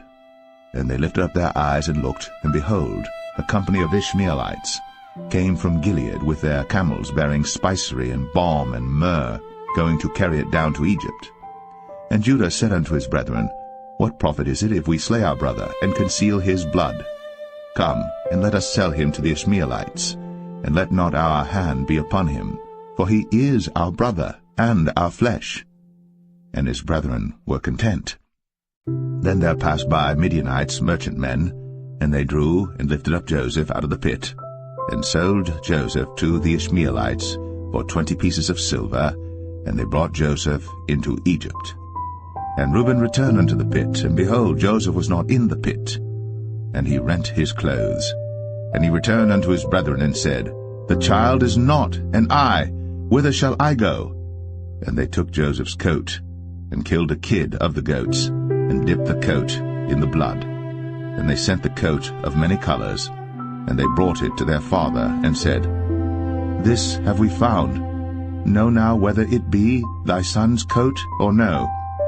And he knew it, and said, It is my son's coat. An evil beast hath devoured him. Joseph is without doubt rent in pieces. And Jacob rent his clothes, and put sackcloth upon his loins, and mourned for his son many days. And all his sons and all his daughters rose up to comfort him. But he refused to be comforted, and he said, For I will go down into the grave unto my son mourning. Thus his father wept for him.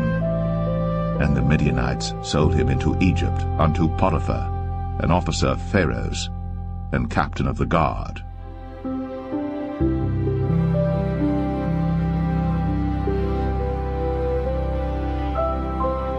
Genesis 38. And it came to pass at that time that Judah went down from his brethren, and turned in to a certain Adulamite, whose name was Hira. And Judah saw there a daughter of a certain Canaanite, whose name was Shua. And he took her, and went in unto her. And she conceived, and bare a son. And he called his name Er. And she conceived again, and bare a son. She called his name Onan. And she yet again conceived, and bare a son, and called his name Shelah. And he was at Chezib, when she bare him. And Judah took a wife for Er his firstborn, whose name was Tamar. And Er, Judah's firstborn, was wicked in the sight of the Lord, and the Lord slew him. And Judah said unto Onan, Go in unto thy brother's wife, and marry her, and raise up seed to thy brother. And Onan knew that the seed should not be his. And it came to pass, when he went in unto his brother's wife, that he spilled it on the ground, lest that he should give seed to his brother. And the thing which he did displeased the Lord, wherefore he slew him also. Then said Judah to Tamar his daughter-in-law, Remain a widow at thy father's house, till Shelah my son be grown. For he said, Lest peradventure he die also, as his brethren did. And Tamar went and dwelt in her father's house. And in process of time the daughter of Shua, Judah's wife, died. And Judah was comforted, and went up unto his sheep shearers to Timnath, he and his friend Hira the Adulamite. And it was told Tamar, saying, Behold, thy father-in-law goeth up to Timnath to shear his sheep. And she put her widow's garments off from her, and covered her with a veil, and wrapped herself, and sat in an open place, which is by the way to Timnath. For she saw that Shelah was grown, and she was not given unto him to wife. When Judah saw her, he thought her to be an harlot, because she had covered her face. And he turned unto her by the way, and said, Go to, I pray thee, let me come in unto thee. For he knew not that she was his daughter-in-law. And she said, What wilt thou give me, that thou mayest come in unto me? And he said, I will send thee a kid from the flock. And she said, Wilt thou give me a pledge, till thou send it? And he said, What pledge shall I give thee? And she said, Thy signet, and thy bracelets, and thy staff that is in thine hand. And he gave it her, and came in unto her. And she conceived by him. And she arose and went away, and laid by her veil from her, and put on the garments of her widowhood. And Judah sent the kid by the hand of his friend the Adulamite, to receive his pledge from the woman's hand, but he found her not. Then he asked the men of that place, saying, Where is the harlot that was openly by the wayside? And they said, There was no harlot in this place. And he returned to Judah and said, I cannot find her. And also the men of the place said that there was no harlot in this place. And Judah said, Let her take it to her, lest we be shamed. Behold, I sent this kid, and thou hast not found her. And it came to pass about 3 months after that it was told Judah, saying, Tamar, thy daughter-in-law, hath played the harlot, and also, behold, she is with child by whoredom. And Judah said, Bring her forth, and let her be burnt. When she was brought forth, she sent to her father-in-law, saying, By the man whose these are am I with child. And she said, Discern, I pray thee. Whose are these? The signet, and bracelets, and staff.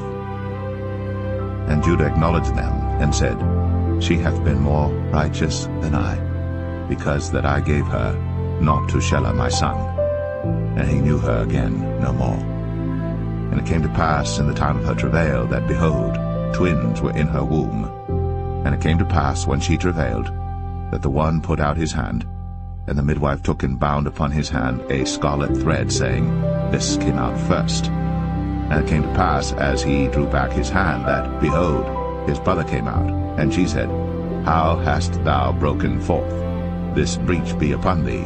Therefore his name was called Pharez. And afterward came out his brother, that had the scarlet thread upon his hand, and his name was called Zerah.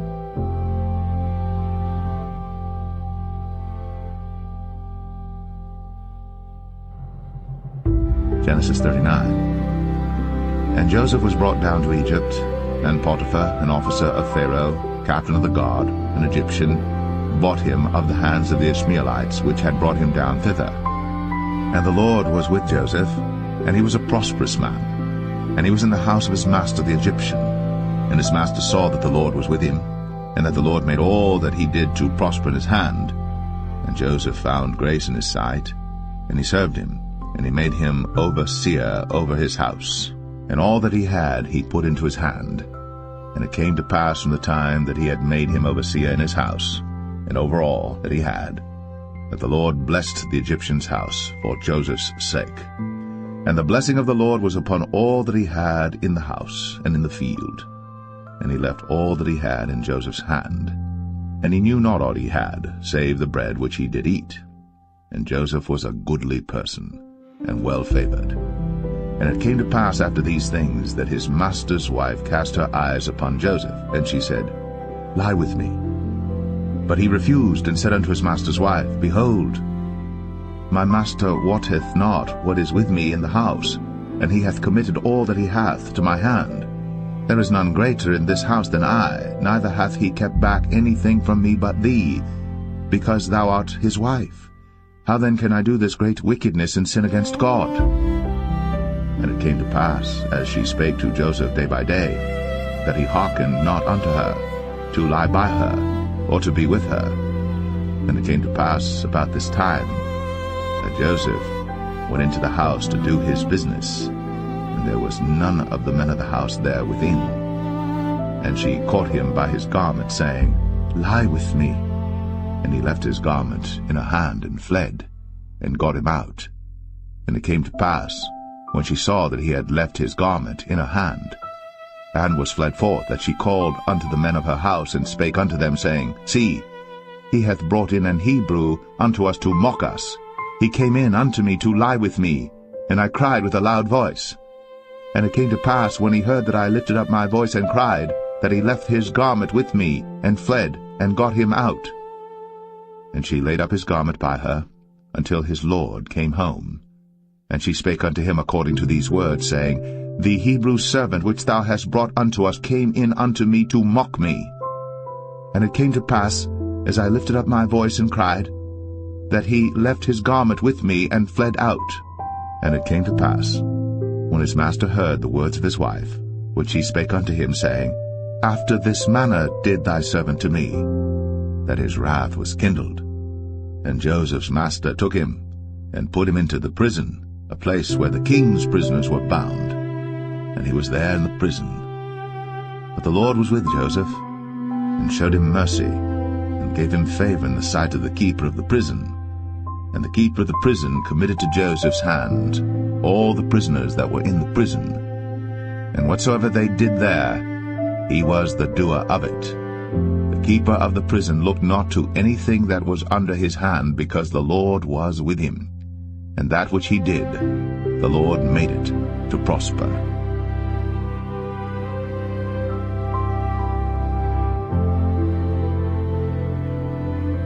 Genesis 40. And it came to pass, after these things, that the butler of the king of Egypt and his baker had offended their lord the king of Egypt. And Pharaoh was wroth against two of his officers, against the chief of the butlers and against the chief of the bakers. And he put them in ward in the house of the captain of the guard into the prison, the place where Joseph was bound. And the captain of the guard charged Joseph with them, and he served them. And they continued a season in ward. And they dreamed a dream, both of them, each man his dream in one night, each man according to the interpretation of his dream, the butler and the baker of the king of Egypt, which were bound in the prison. And Joseph came in unto them in the morning, and looked upon them, and behold, they were sad. And he asked Pharaoh's officers that were with him in the ward of his lord's house, saying, Wherefore look ye so sadly today? And they said unto him, We have dreamed a dream, and there is no interpreter of it. And Joseph said unto them, Do not interpretations belong to God? Tell me them, I pray you. And the chief butler told his dream to Joseph, and said to him, In my dream, behold, a vine was before me. And in the vine were 3 branches, and it was as though it budded, and her blossoms shot forth, and the clusters thereof brought forth ripe grapes. And Pharaoh's cup was in my hand, and I took the grapes, and pressed them into Pharaoh's cup, and I gave the cup into Pharaoh's hand. And Joseph said unto him, This is the interpretation of it. The 3 branches are 3 days. Yet within 3 days shall Pharaoh lift up thine head, and restore thee unto thy place, and thou shalt deliver Pharaoh's cup into his hand, after the former manner when thou wast his butler. But think on me when it shall be well with thee, and show kindness, I pray thee, unto me, and make mention of me unto Pharaoh, and bring me out of this house. For indeed I was stolen away out of the land of the Hebrews, and here also have I done nothing that they should put me into the dungeon. When the chief baker saw that the interpretation was good, he said unto Joseph, I also was in my dream, and behold, I had 3 white baskets on my head, and in the uppermost basket there was of all manner of baked meats for Pharaoh, and the birds did eat them out of the basket upon my head. And Joseph answered and said, This is the interpretation thereof. The 3 baskets are 3 days. Yet within 3 days shall Pharaoh lift up thy head from off thee, and shall hang thee on a tree, and the birds shall eat thy flesh from off thee. And it came to pass, the 3rd day, which was Pharaoh's birthday, that he made a feast unto all his servants. And he lifted up the head of the chief butler and of the chief baker among his servants. And he restored the chief butler unto his butlership again, and he gave the cup into Pharaoh's hand. But he hanged the chief baker, as Joseph had interpreted to them. Yet did not the chief butler remember Joseph, but forgat him.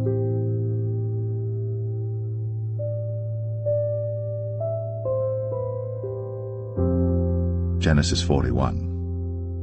And it came to pass at the end of 2 full years, that Pharaoh dreamed, and behold, he stood by the river. And behold, there came up out of the river 7 well-favored kine, and fat-fleshed, and they fed in a meadow. And behold, 7 other kine came up after them out of the river, ill-favored, and lean-fleshed, and stood by the other kine upon the brink of the river. And the ill-favored and lean-fleshed kine did eat up the 7 well-favored and fat kine. So Pharaoh awoke, And he slept and dreamed the second time, and behold, 7 ears of corn came up upon one stalk, rank and good. And behold, 7 thin ears, and blasted with the east wind, sprung up after them. And the 7 thin ears devoured the 7 rank and full ears. And Pharaoh awoke, and behold, it was a dream.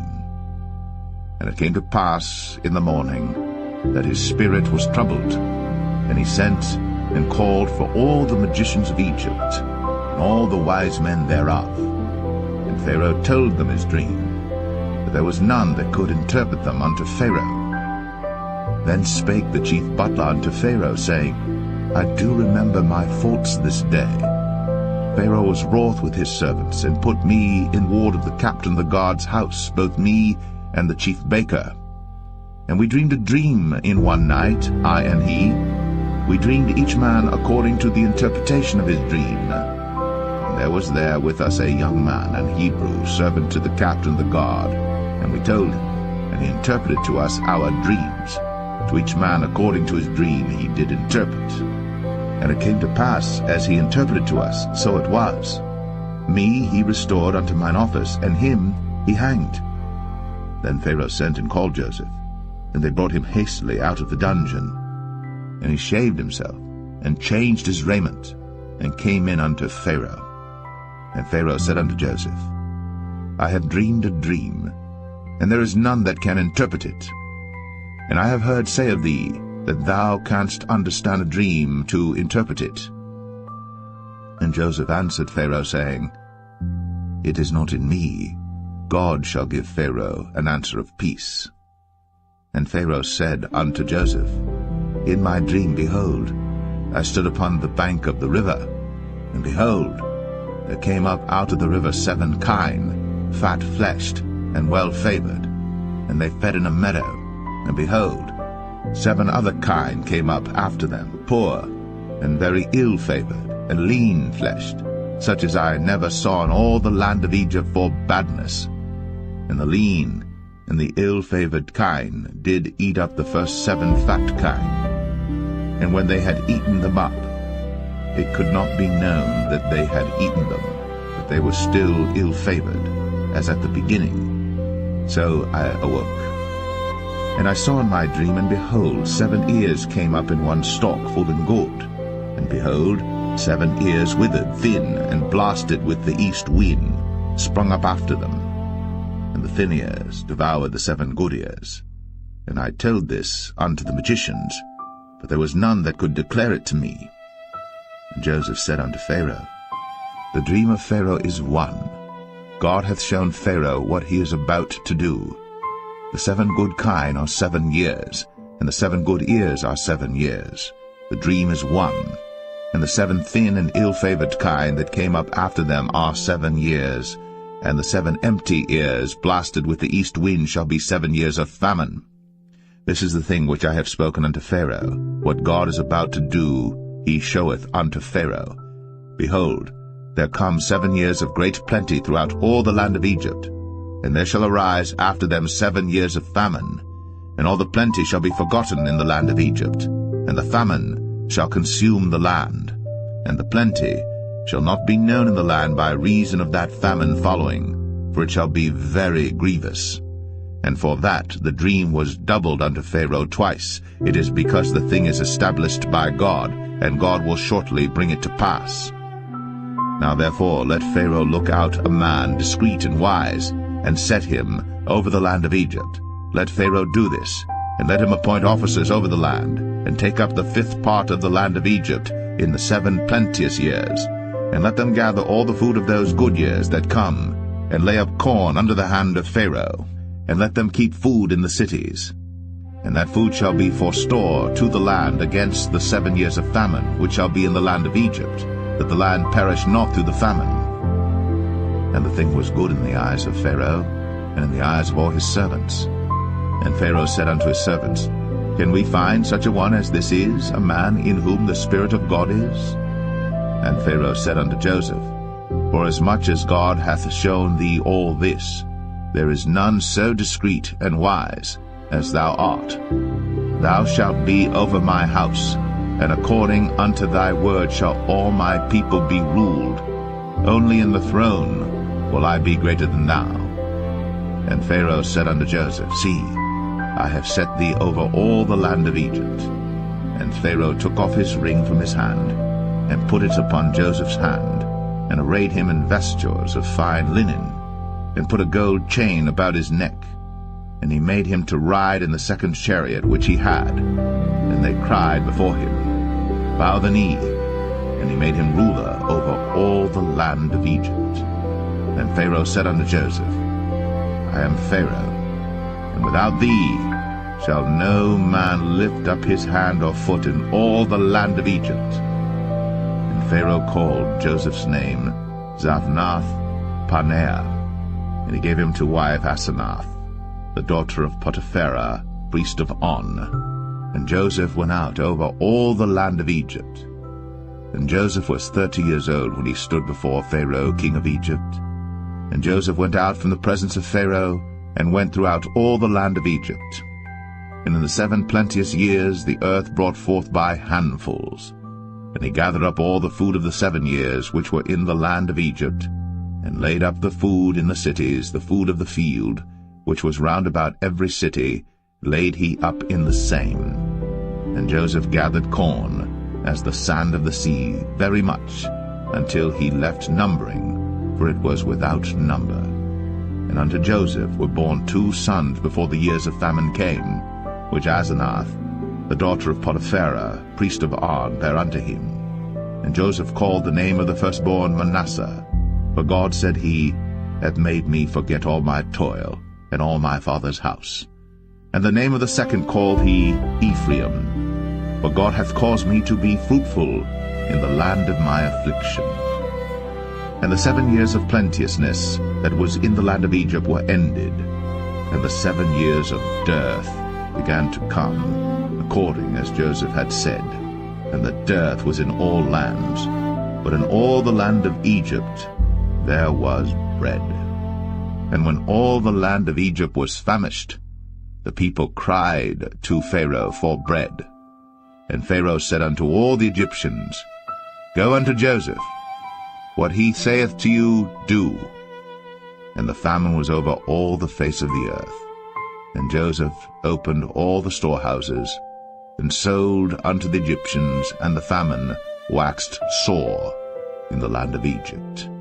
And all countries came into Egypt to Joseph for to buy corn, because that the famine was so sore in all lands.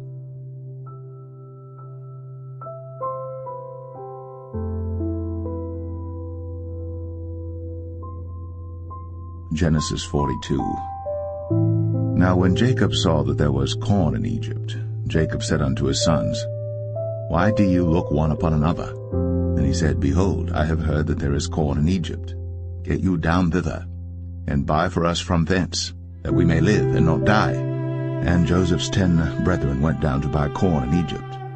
But Benjamin, Joseph's brother, Jacob sent not with his brethren, for he said, Lest peradventure mischief befall him.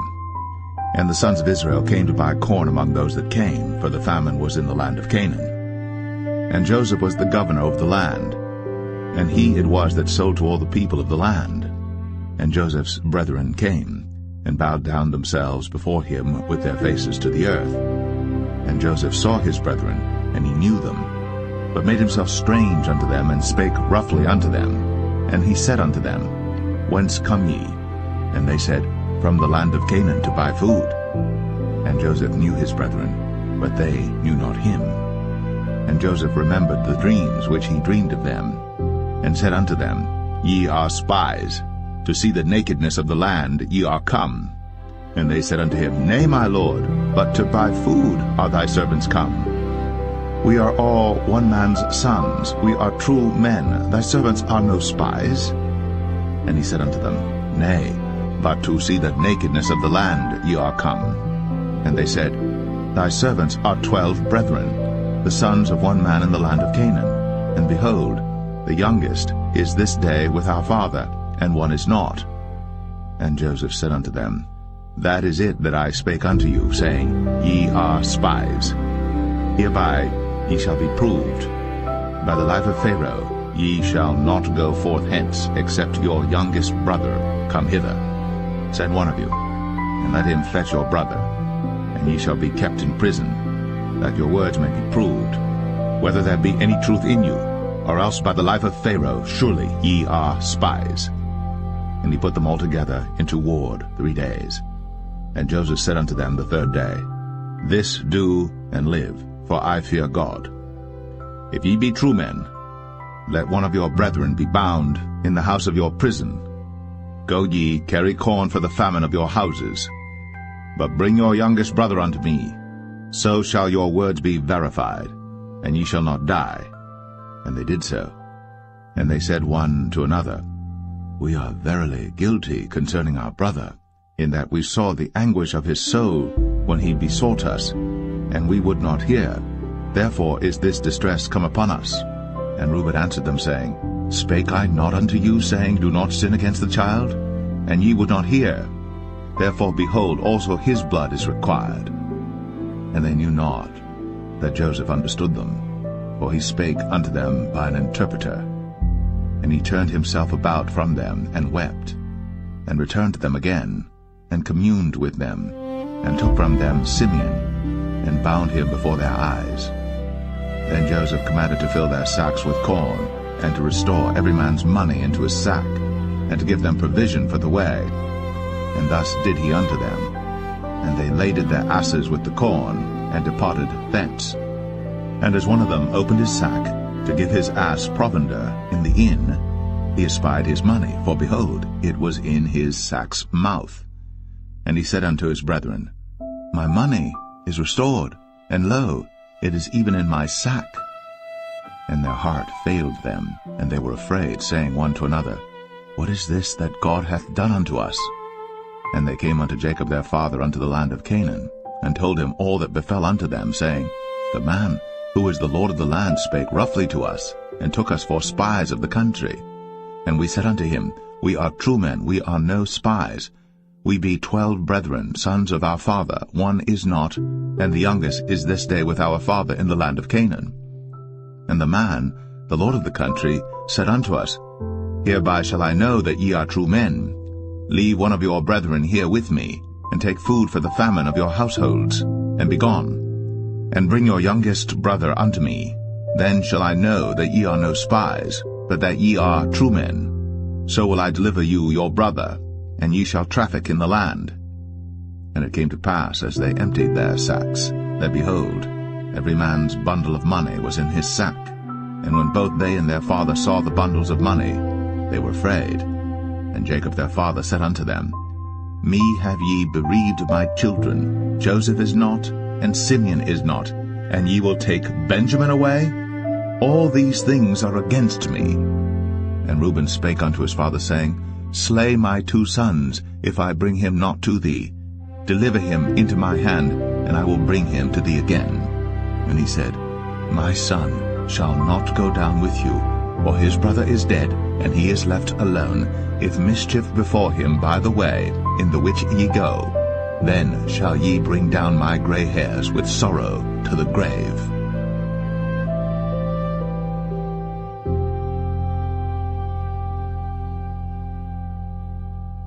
Genesis 42.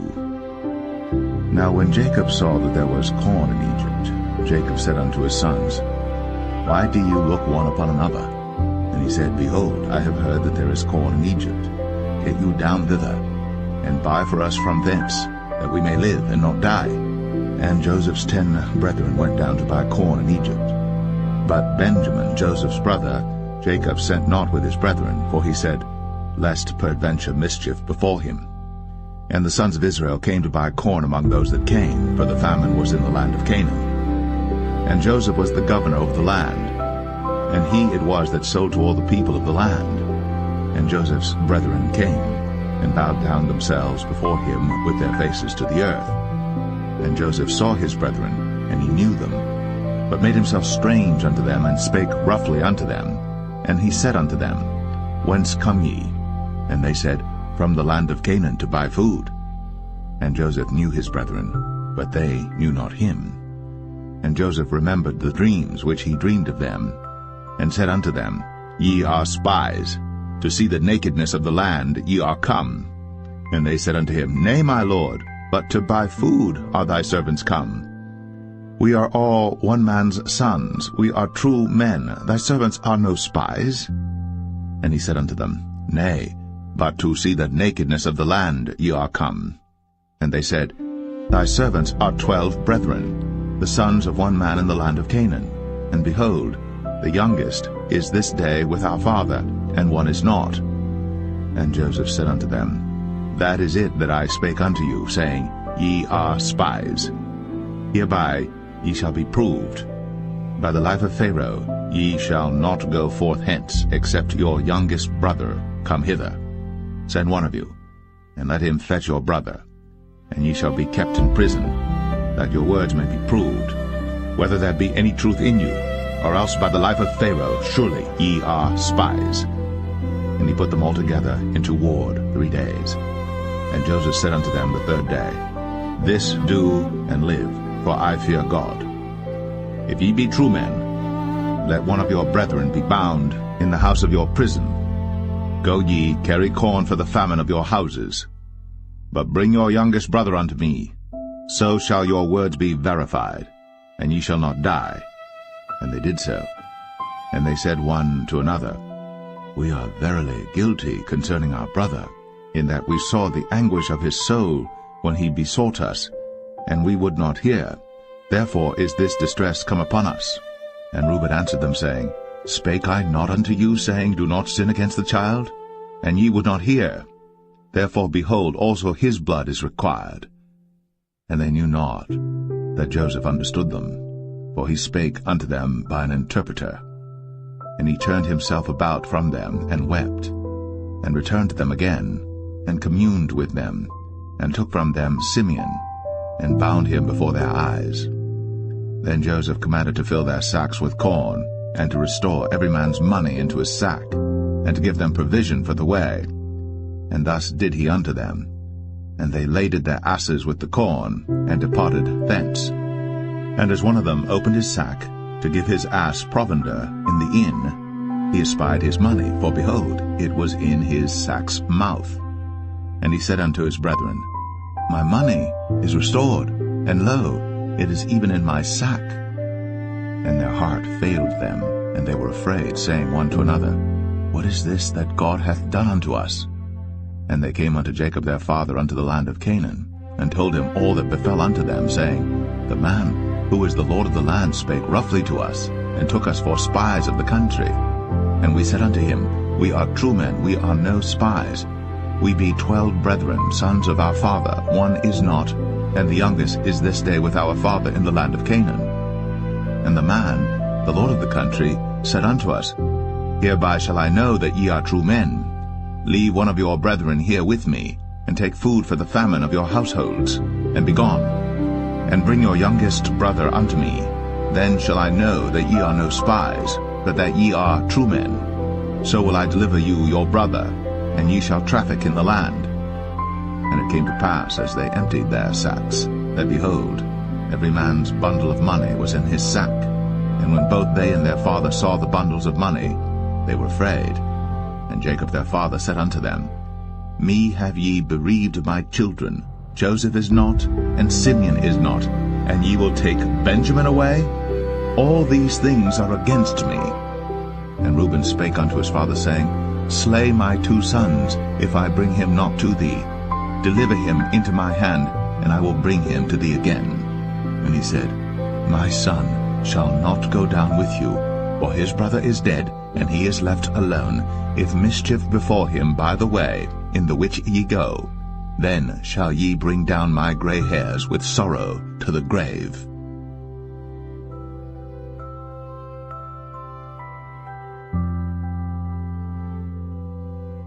Genesis 43.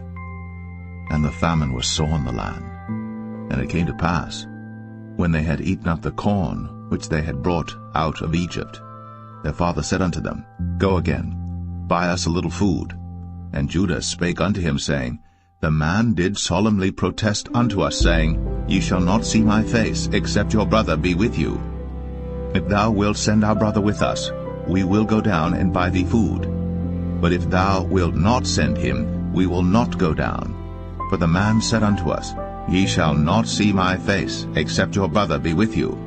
And Israel said, Wherefore dealt ye so ill with me, as to tell the man whether ye had yet a brother?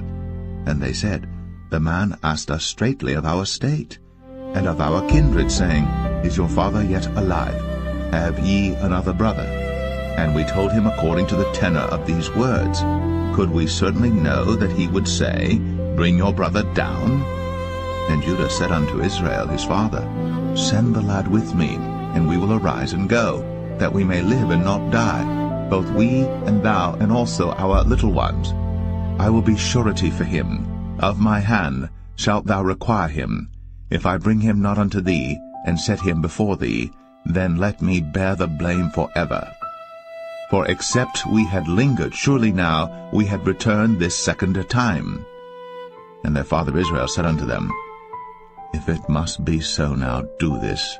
Take of the best fruits in the land in your vessels, and carry down the man a present, a little balm, and a little honey, spices, and myrrh, nuts, and almonds. And take double money in your hand, and the money that was brought again in the mouth of your sacks, carry it again in your hand. Peradventure it was an oversight. Take also your brother, and arise, go again unto the man. And God Almighty give you mercy before the man, that he may send away your other brother and Benjamin.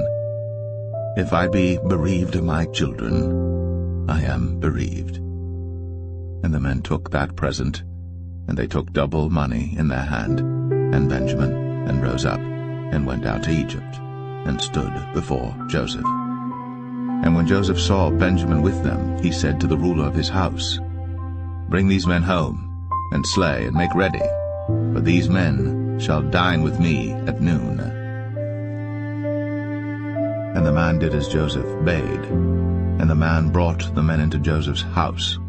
And the men were afraid, because they were brought into Joseph's house. And they said, Because of the money that was returned in our sacks at the first time are we brought in, that he may seek occasion against us, and fall upon us, and take us for bondmen and our asses. And they came near to the steward of Joseph's house, and they communed with him at the door of the house, and said, O sir, we came indeed down at the first time to buy food, and it came to pass, when we came to the inn, that we opened our sacks, and behold, every man's money was in the mouth of his sack, our money in full weight.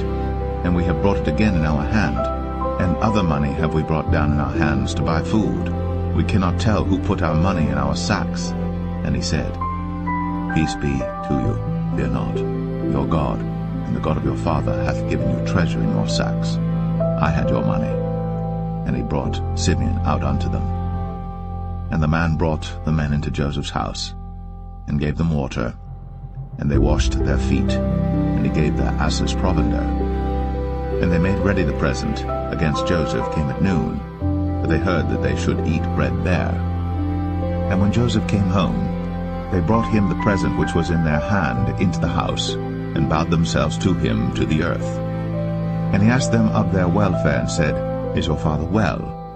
The old man of whom ye spake, is he yet alive? And they answered, Thy servant our father is in good health, he is yet alive. And they bowed down their heads, and made obeisance. And he lifted up his eyes, and saw his brother Benjamin, his mother's son, and said, Is this your younger brother, of whom ye spake unto me? And he said, God be gracious unto thee, my son. And Joseph made haste, for his bowels did yearn upon his brother. And he sought where to weep, and he entered into his chamber, and wept there. And he washed his face, and went out, and refrained himself, and said, Set on bread. And they set on for him by himself, and for them by themselves, and for the Egyptians which did eat with him by themselves, because the Egyptians might not eat bread with the Hebrews, for that is an abomination unto the Egyptians. And they sat before him, the firstborn according to his birthright, and the youngest according to his youth. And the men marveled one at another. And he took and sent messes unto them from before him. but Benjamin's mess was 5 times so much as any of theirs. And they drank and were merry with him.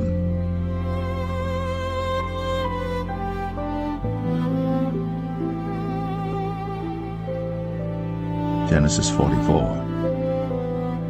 And he commanded the steward of his house, saying, Fill the men's sacks with food, as much as they can carry, and put every man's money in his sack's mouth, and put my cup, the silver cup, in the sack's mouth of the youngest, and his corn money. And he did according to the word that Joseph had spoken. As soon as the morning was light, the men were sent away, they and their asses. And when they were gone out of the city, and not yet far off, Joseph said unto his steward, Up, follow after the men, and when thou dost overtake them, say unto them, Wherefore have ye rewarded evil for good? Is not this it in which my Lord drinketh, and whereby indeed he divineth? Ye have done evil in so doing. And he overtook them, and he spake unto them these same words. And they said unto him, Wherefore saith my Lord these words? God forbid that thy servants should do according to this thing. Behold, the money which we found in our sacks' mouths we brought again unto thee out of the land of Canaan. How then should we steal out of thy Lord's house silver or gold? With whomsoever of thy servants it be found, both let him die, and we also will be my Lord's bondmen. And he said, Now also let it be according unto your words. He with whom it is found shall be my servant, and ye shall be blameless. Then they speedily took down every man his sack to the ground, and opened every man his sack. And he searched, and began at the eldest, and left at the youngest, and the cup was found in Benjamin's sack.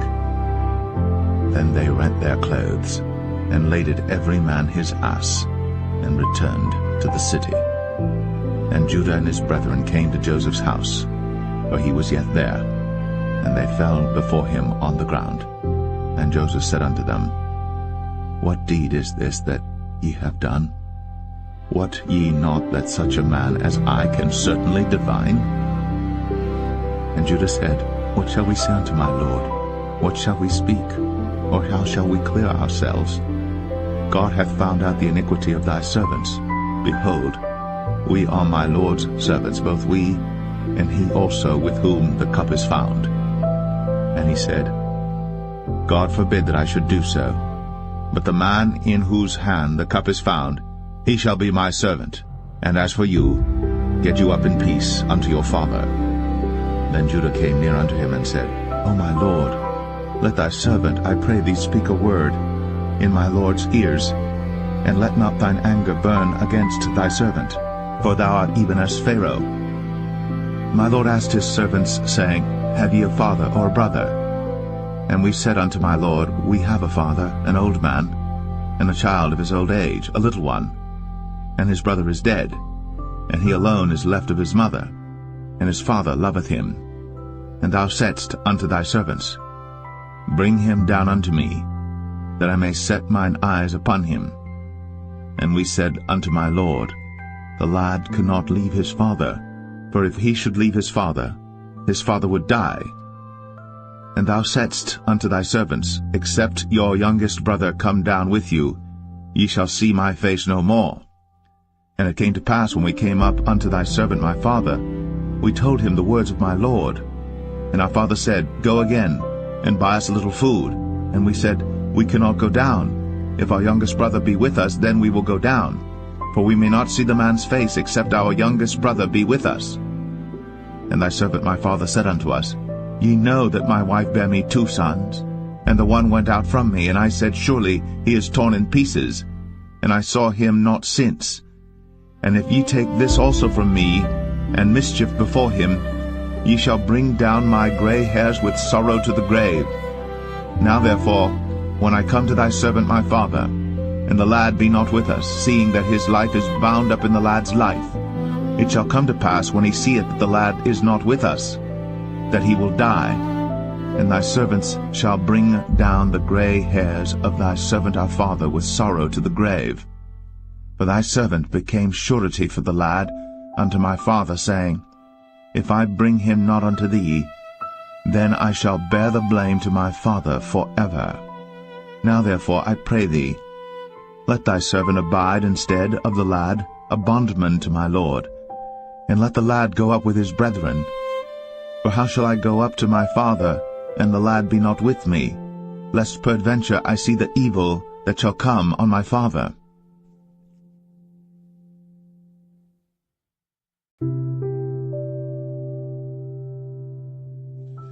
Genesis 45. Then Joseph could not refrain himself before all them that stood by him. And he cried, Cause every man to go out from me. And there stood no man with him, while Joseph made himself known unto his brethren. And he wept aloud, and the Egyptians in the house of Pharaoh heard. And Joseph said unto his brethren, I am Joseph. Doth my father yet live? And his brethren could not answer him, for they were troubled at his presence. And Joseph said unto his brethren, Come near to me, I pray you. And they came near, and he said, I am Joseph your brother, whom ye sold into Egypt.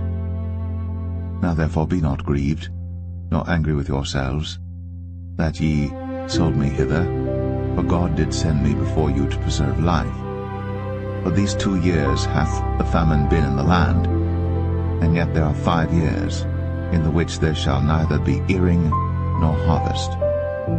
And God sent me before you to preserve you a posterity in the earth, and to save your lives by a great deliverance. So now it was not you that sent me hither, but God. And he hath made me a father to Pharaoh, and lord of all his house, and a ruler throughout all the land of Egypt. Haste ye, and go up to my father, and say unto him, Thus saith thy son Joseph, God hath made me lord of all Egypt. Come down unto me, tarry not. And thou shalt dwell in the land of Goshen, and thou shalt be near unto me, thou and thy children, and thy children's children, and thy flocks and thy herds, and all that thou hast, and there will I nourish thee. For yet there are 5 years of famine, lest thou and thy household, and all that thou hast, come to poverty. And behold, your eyes see, and the eyes of my brother Benjamin, that it is my mouth that speaketh unto you. And ye shall tell my father of all my glory in Egypt, and of all that ye have seen. And ye shall haste, and bring down my father hither. And he fell upon his brother Benjamin's neck, and wept. And Benjamin wept upon his neck. Moreover he kissed all his brethren, and wept upon them, and after that his brethren talked with him.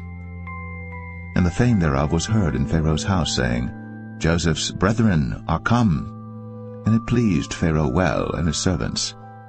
And Pharaoh said unto Joseph, Say unto thy brethren, This do ye, lade your beasts, and go, get you unto the land of Canaan. And take your father and your households, and come unto me, and I will give you the good of the land of Egypt, and ye shall eat the fat of the land. Now thou art commanded, this do ye. Take you wagons out of the land of Egypt, for your little ones, and for your wives, and bring your father, and come. Also regard not your stuff, for the good of all the land of Egypt is yours. And the children of Israel did so. And Joseph gave them wagons according to the commandment of Pharaoh, and gave them provision for the way. To all of them he gave each man changes of raiment, but to Benjamin he gave 300 pieces of silver, and 5 changes of raiment. And to his father he sent after this manner 10 asses laden with the good things of Egypt, and 10 she-asses laden with corn and bread and meat for his father by the way. So he sent his brethren away, and they departed. And he said unto them, See that ye fall not out by the way. And they went up out of Egypt, and came into the land of Canaan unto Jacob their father, and told him, saying, Joseph is yet alive, and he is governor over all the land of Egypt. And Jacob's heart fainted, for he believed them not. And they told him all the words of Joseph, which he had said unto them. And when he saw the wagons which Joseph had sent to carry him, the spirit of Jacob their father revived. And Israel said, It is enough. Joseph my son is yet alive. I will go and see him before I die."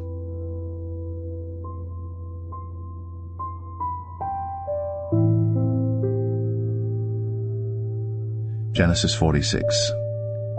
And Israel took his journey with all that he had, and came to Beersheba, and offered sacrifices unto the God of his father Isaac. And God spake unto Israel in the visions of the night, and said, "Jacob, Jacob." And he said, "Here am I." And he said, "I am God, the God of thy father. Fear not to go down into Egypt, for I will there make of thee a great nation. I will go down with thee into Egypt, and I will also surely bring thee up again, and Joseph shall put his hand upon thine eyes." And Jacob rose up from Beersheba, and the sons of Israel carried Jacob their father, and their little ones, and their wives, in the wagons which Pharaoh had sent to carry him. And they took their cattle and their goods which they had gotten in the land of Canaan, and came into Egypt, Jacob and all his seed with him, his sons, and his sons' sons with him, his daughters, and his sons' daughters, and all his seed brought he with him into Egypt. And these are the names of the children of Israel, which came into Egypt, Jacob and his sons, Reuben, Jacob's firstborn, and the sons of Reuben, Hanok and Phalu, and Hezron and Carmi, and the sons of Simeon, Jemuel, and Jamin, and Ohad, and Jachin, and Zohar, and Shaul the son of a Canaanitish woman. And the sons of Levi, Gershon, Kohath, and Merari. And the sons of Judah, Er, and Onan, and Shelah, and Pharez, and Zerah. But Er and Onan died in the land of Canaan. And the sons of Pharez were Hezron and Hamal. And the sons of Issachar, Tola, and Phuvah, and Job, and Shimron. And the sons of Zebulun, Sered, and Elon, and Jaleel. These be the sons of Leah, which she bare unto Jacob in Padan Aram, with his daughter Dinah. All the souls of his sons and his daughters were 33. And the sons of Gad, Ziphion, and Haggai, Shunai, and Esbon, Eri, and Aradai, and Arali.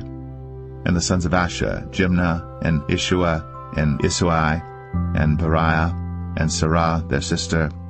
And the sons of Beriah, Heber, and Malchiel. These are the sons of Zilpah, whom Laban gave to Leah his daughter, and these she bare unto Jacob, even 16 souls. The sons of Rachel, Jacob's wife, Joseph and Benjamin. And unto Joseph in the land of Egypt were born Manasseh and Ephraim, which Asenath, the daughter of Potipherah, priest of On, bare unto him. And the sons of Benjamin were Bela, and Becher, and Ashbel, Gera, and Naaman, Ehi, and Rosh, Mupim, and Hupim, and Ard. These are the sons of Rachel which were born to Jacob. All the souls were 14. And the sons of Dan, Hushim. And the sons of Naphtali, Jaziel, and Gunai, and Jezer, and Shillem. These are the sons of Bilhah, which Laban gave unto Rachel his daughter, and she bare these unto Jacob. All the souls were 7. All the souls that came with Jacob into Egypt, which came out of his loins, besides Jacob's sons' wives, all the souls were 66. And the sons of Joseph, which were born him in Egypt, were 2 souls. All the souls of the house of Jacob, which came into Egypt, were 70. And he sent Judah before him unto Joseph, to direct his face unto Goshen. And they came into the land of Goshen. And Joseph made ready his chariot, and went up to meet Israel his father to Goshen, and presented himself unto him. And he fell on his neck, and wept on his neck a good while. And Israel said unto Joseph, Now let me die, since I have seen thy face, because thou art yet alive. And Joseph said unto his brethren, and unto his father's house, I will go up and show Pharaoh, and say unto him, My brethren, and my father's house, which were in the land of Canaan, are come unto me. And the men are shepherds, for their trade hath been to feed cattle, and they have brought their flocks, and their herds, and all that they have. And it shall come to pass, when Pharaoh shall call you, and shall say, What is your occupation? That ye shall say, Thy servant's trade hath been about cattle from our youth, even until now, both we and also our fathers, that ye may dwell in the land of Goshen. for every shepherd is an abomination unto the Egyptians.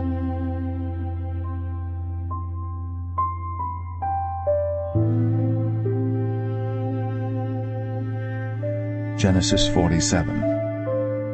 Then Joseph came and told Pharaoh, and said, My father and my brethren, and their flocks, and their herds, and all that they have, are come out of the land of Canaan, and behold, they are in the land of Goshen. And he took some of his brethren, even 5 men, and presented them unto Pharaoh.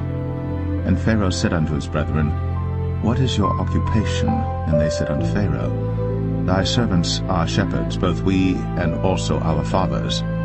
They said moreover unto Pharaoh, For to sojourn in the land are we come, for thy servants have no pasture for their flocks, for the famine is sore in the land of Canaan. Now therefore we pray thee, let thy servants dwell in the land of Goshen.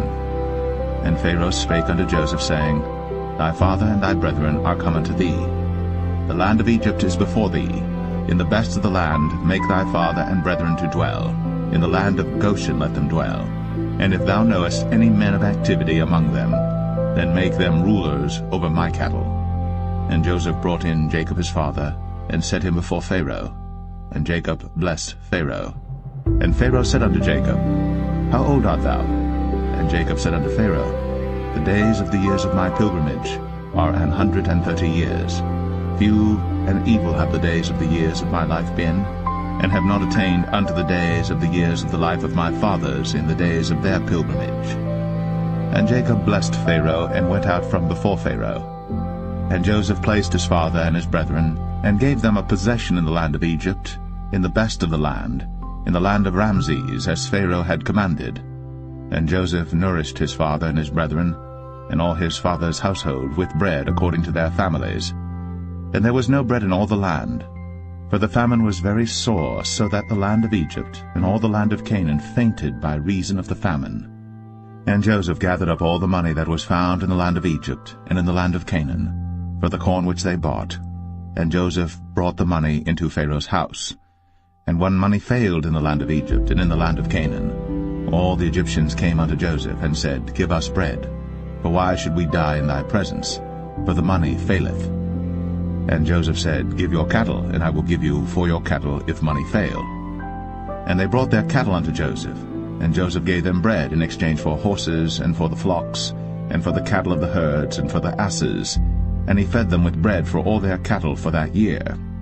When that year was ended, they came unto him the 2nd year, and said unto him, We will not hide it from my lord, how that our money is spent. My lord also hath our herds of cattle. There is not aught left in the sight of my lord, but our bodies and our lands. Wherefore shall we die before thine eyes, both we and our land? Buy us now land for bread, and we and our land will be servants unto Pharaoh, and give us seed, that we may live and not die, that the land be not desolate. And Joseph bought all the land of Egypt for Pharaoh. For the Egyptians sold every man his field, because the famine prevailed over them. So the land became Pharaoh's. And as for the people, he removed them to cities from one end of the borders of Egypt even to the other end thereof. Only the land of the priests bought he not, for the priests had a portion assigned them of Pharaoh, and did eat their portion which Pharaoh gave them, wherefore they sold not their lands. Then Joseph said unto the people, Behold, I have bought you this day and your land for Pharaoh. Lo, here is seed for you, and ye shall sow the land. And it shall come to pass in the increase that ye shall give the 5th part unto Pharaoh, and 4 parts shall be your own, for seed of the field, and for your food, and for them of your households, and for food for your little ones. And they said, Thou hast saved our lives. Let us find grace in the sight of my lord, and we will be Pharaoh's servants. And Joseph made it a law over the land of Egypt unto this day, that Pharaoh should have the 5th part, except the land of the priests only, which became not Pharaoh's. And Israel dwelt in the land of Egypt, in the country of Goshen. And they had possessions therein, and grew and multiplied exceedingly. And Jacob lived in the land of Egypt 17 years. So the whole age of Jacob was 147 years. And the time drew nigh that Israel must die. And he called his son Joseph, and said unto him, If now I have found grace in thy sight, put, I pray thee, thy hand under my thigh, and deal kindly and truly with me. Bury me not, I pray thee, in Egypt, but I will lie with my fathers, and thou shalt carry me out of Egypt, and bury me in their burying place. And he said, I will do as thou hast said. And he said, Swear unto me. And he sware unto him. And Israel bowed himself upon the bed's head.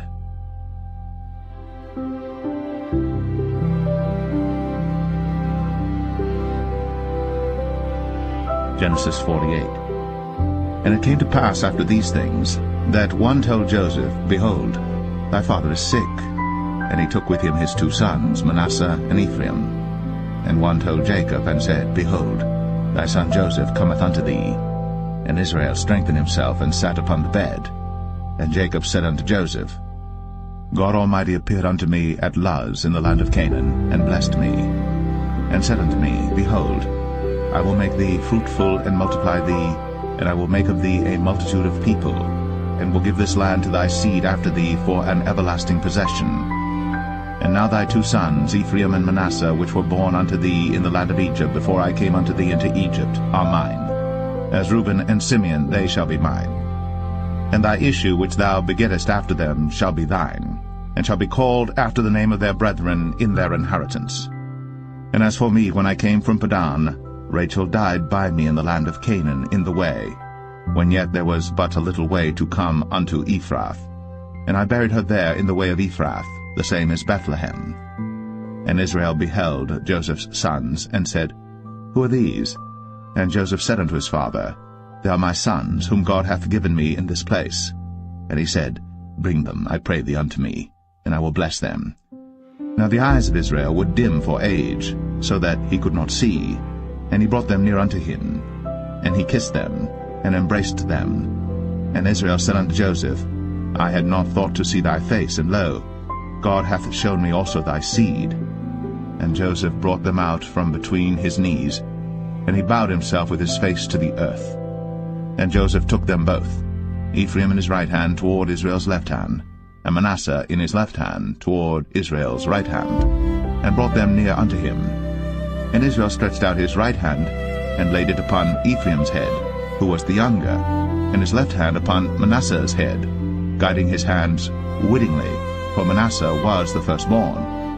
And he blessed Joseph, and said, God, before whom my fathers Abraham and Isaac did walk, the God which fed me all my life long unto this day, the angel which redeemed me from all evil, bless the lads, and let my name be named on them, and the name of my fathers Abraham and Isaac, and let them grow into a multitude in the midst of the earth.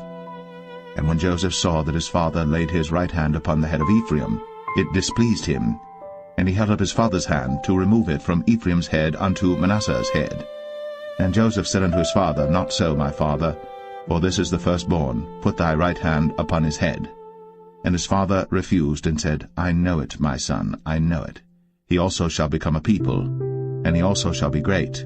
But truly his younger brother shall be greater than he, and his seed shall become a multitude of nations. And he blessed them that day, saying, In thee shall Israel bless, saying, God make thee as Ephraim and as Manasseh. And he set Ephraim before Manasseh. And Israel said unto Joseph, Behold, I die, but God shall be with you, and bring you again unto the land of your fathers. Moreover, I have given to thee one portion above thy brethren, which I took out of the hand of the Amorite with my sword and with my bow.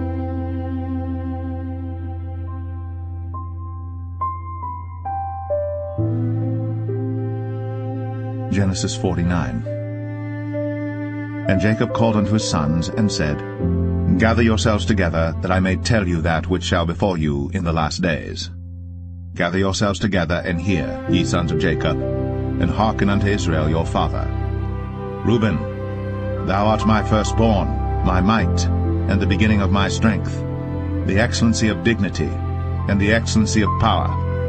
Unstable as water, thou shalt not excel, because thou wentest up to thy father's bed, then devilest thou it. He went up to my couch. Simeon and Levi are brethren. Instruments of cruelty are in their habitations. O my soul, come not thou into their secret. unto their assembly, mine honour, be not thou united. For in their anger they slew a man, and in their self-will they digged down a wall. Cursed be their anger, for it was fierce, and their wrath, for it was cruel. I will divide them in Jacob, and scatter them in Israel. Judah, thou art he whom thy brethren shall praise. Thy hand shall be in the neck of thine enemies. Thy father's children shall bow down before thee. Judah is a lion's whelp. From the prey, my son, thou art gone up. He stooped down. He couched as a lion, and as an old lion, who shall rouse him up? The scepter shall not depart from Judah, nor a lawgiver from between his feet, until Shiloh come, and unto him shall the gathering of the people be. Binding his foal unto the vine, and his ass's colt unto the choice vine, he washed his garments in wine, and his clothes in the blood of grapes. His eyes shall be red with wine, and his teeth white with milk. Zebulun shall dwell at the haven of the sea, and he shall be for an haven of ships, and his borders shall be unto Zidon. Issachar is a strong ass couching down between two burdens, and he saw that rest was good, and the land that it was pleasant, and bowed his shoulder to bear, and became a servant unto tribute. Dan shall judge his people, as one of the tribes of Israel. Dan shall be a serpent by the way, an adder in the path, that biteth the horse heels, so that his rider shall fall backward. I have waited for thy salvation, O Lord. Gad, a troop shall overcome him, but he shall overcome at the last. Out of Asher his bread shall be fat, and he shall yield royal dainties. Naphtali is a hind let loose, he giveth goodly words. Joseph is a fruitful bough, even a fruitful bough by a well, whose branches run over the wall. The archers have sorely grieved him, and shot at him, and hated him. But his bow abode in strength, and the arms of his hands were made strong by the hands of the mighty God of Jacob. From thence is the shepherd, the stone of Israel. Even by the God of thy father, who shall help thee, and by the Almighty, who shall bless thee with blessings of heaven above, blessings of the deep that lieth under, blessings of the breasts, and of the womb. The blessings of thy father have prevailed above the blessings of my progenitors, unto the utmost bound of the everlasting hills. They shall be on the head of Joseph, and on the crown of the head of him that was separate from his brethren. Benjamin shall raven as a wolf. In the morning he shall devour the prey, and at night he shall divide the spoil. All these are the 12 tribes of Israel. And this is it that their father spake unto them, and blessed them, every one according to his blessing he blessed them. And he charged them, and said unto them,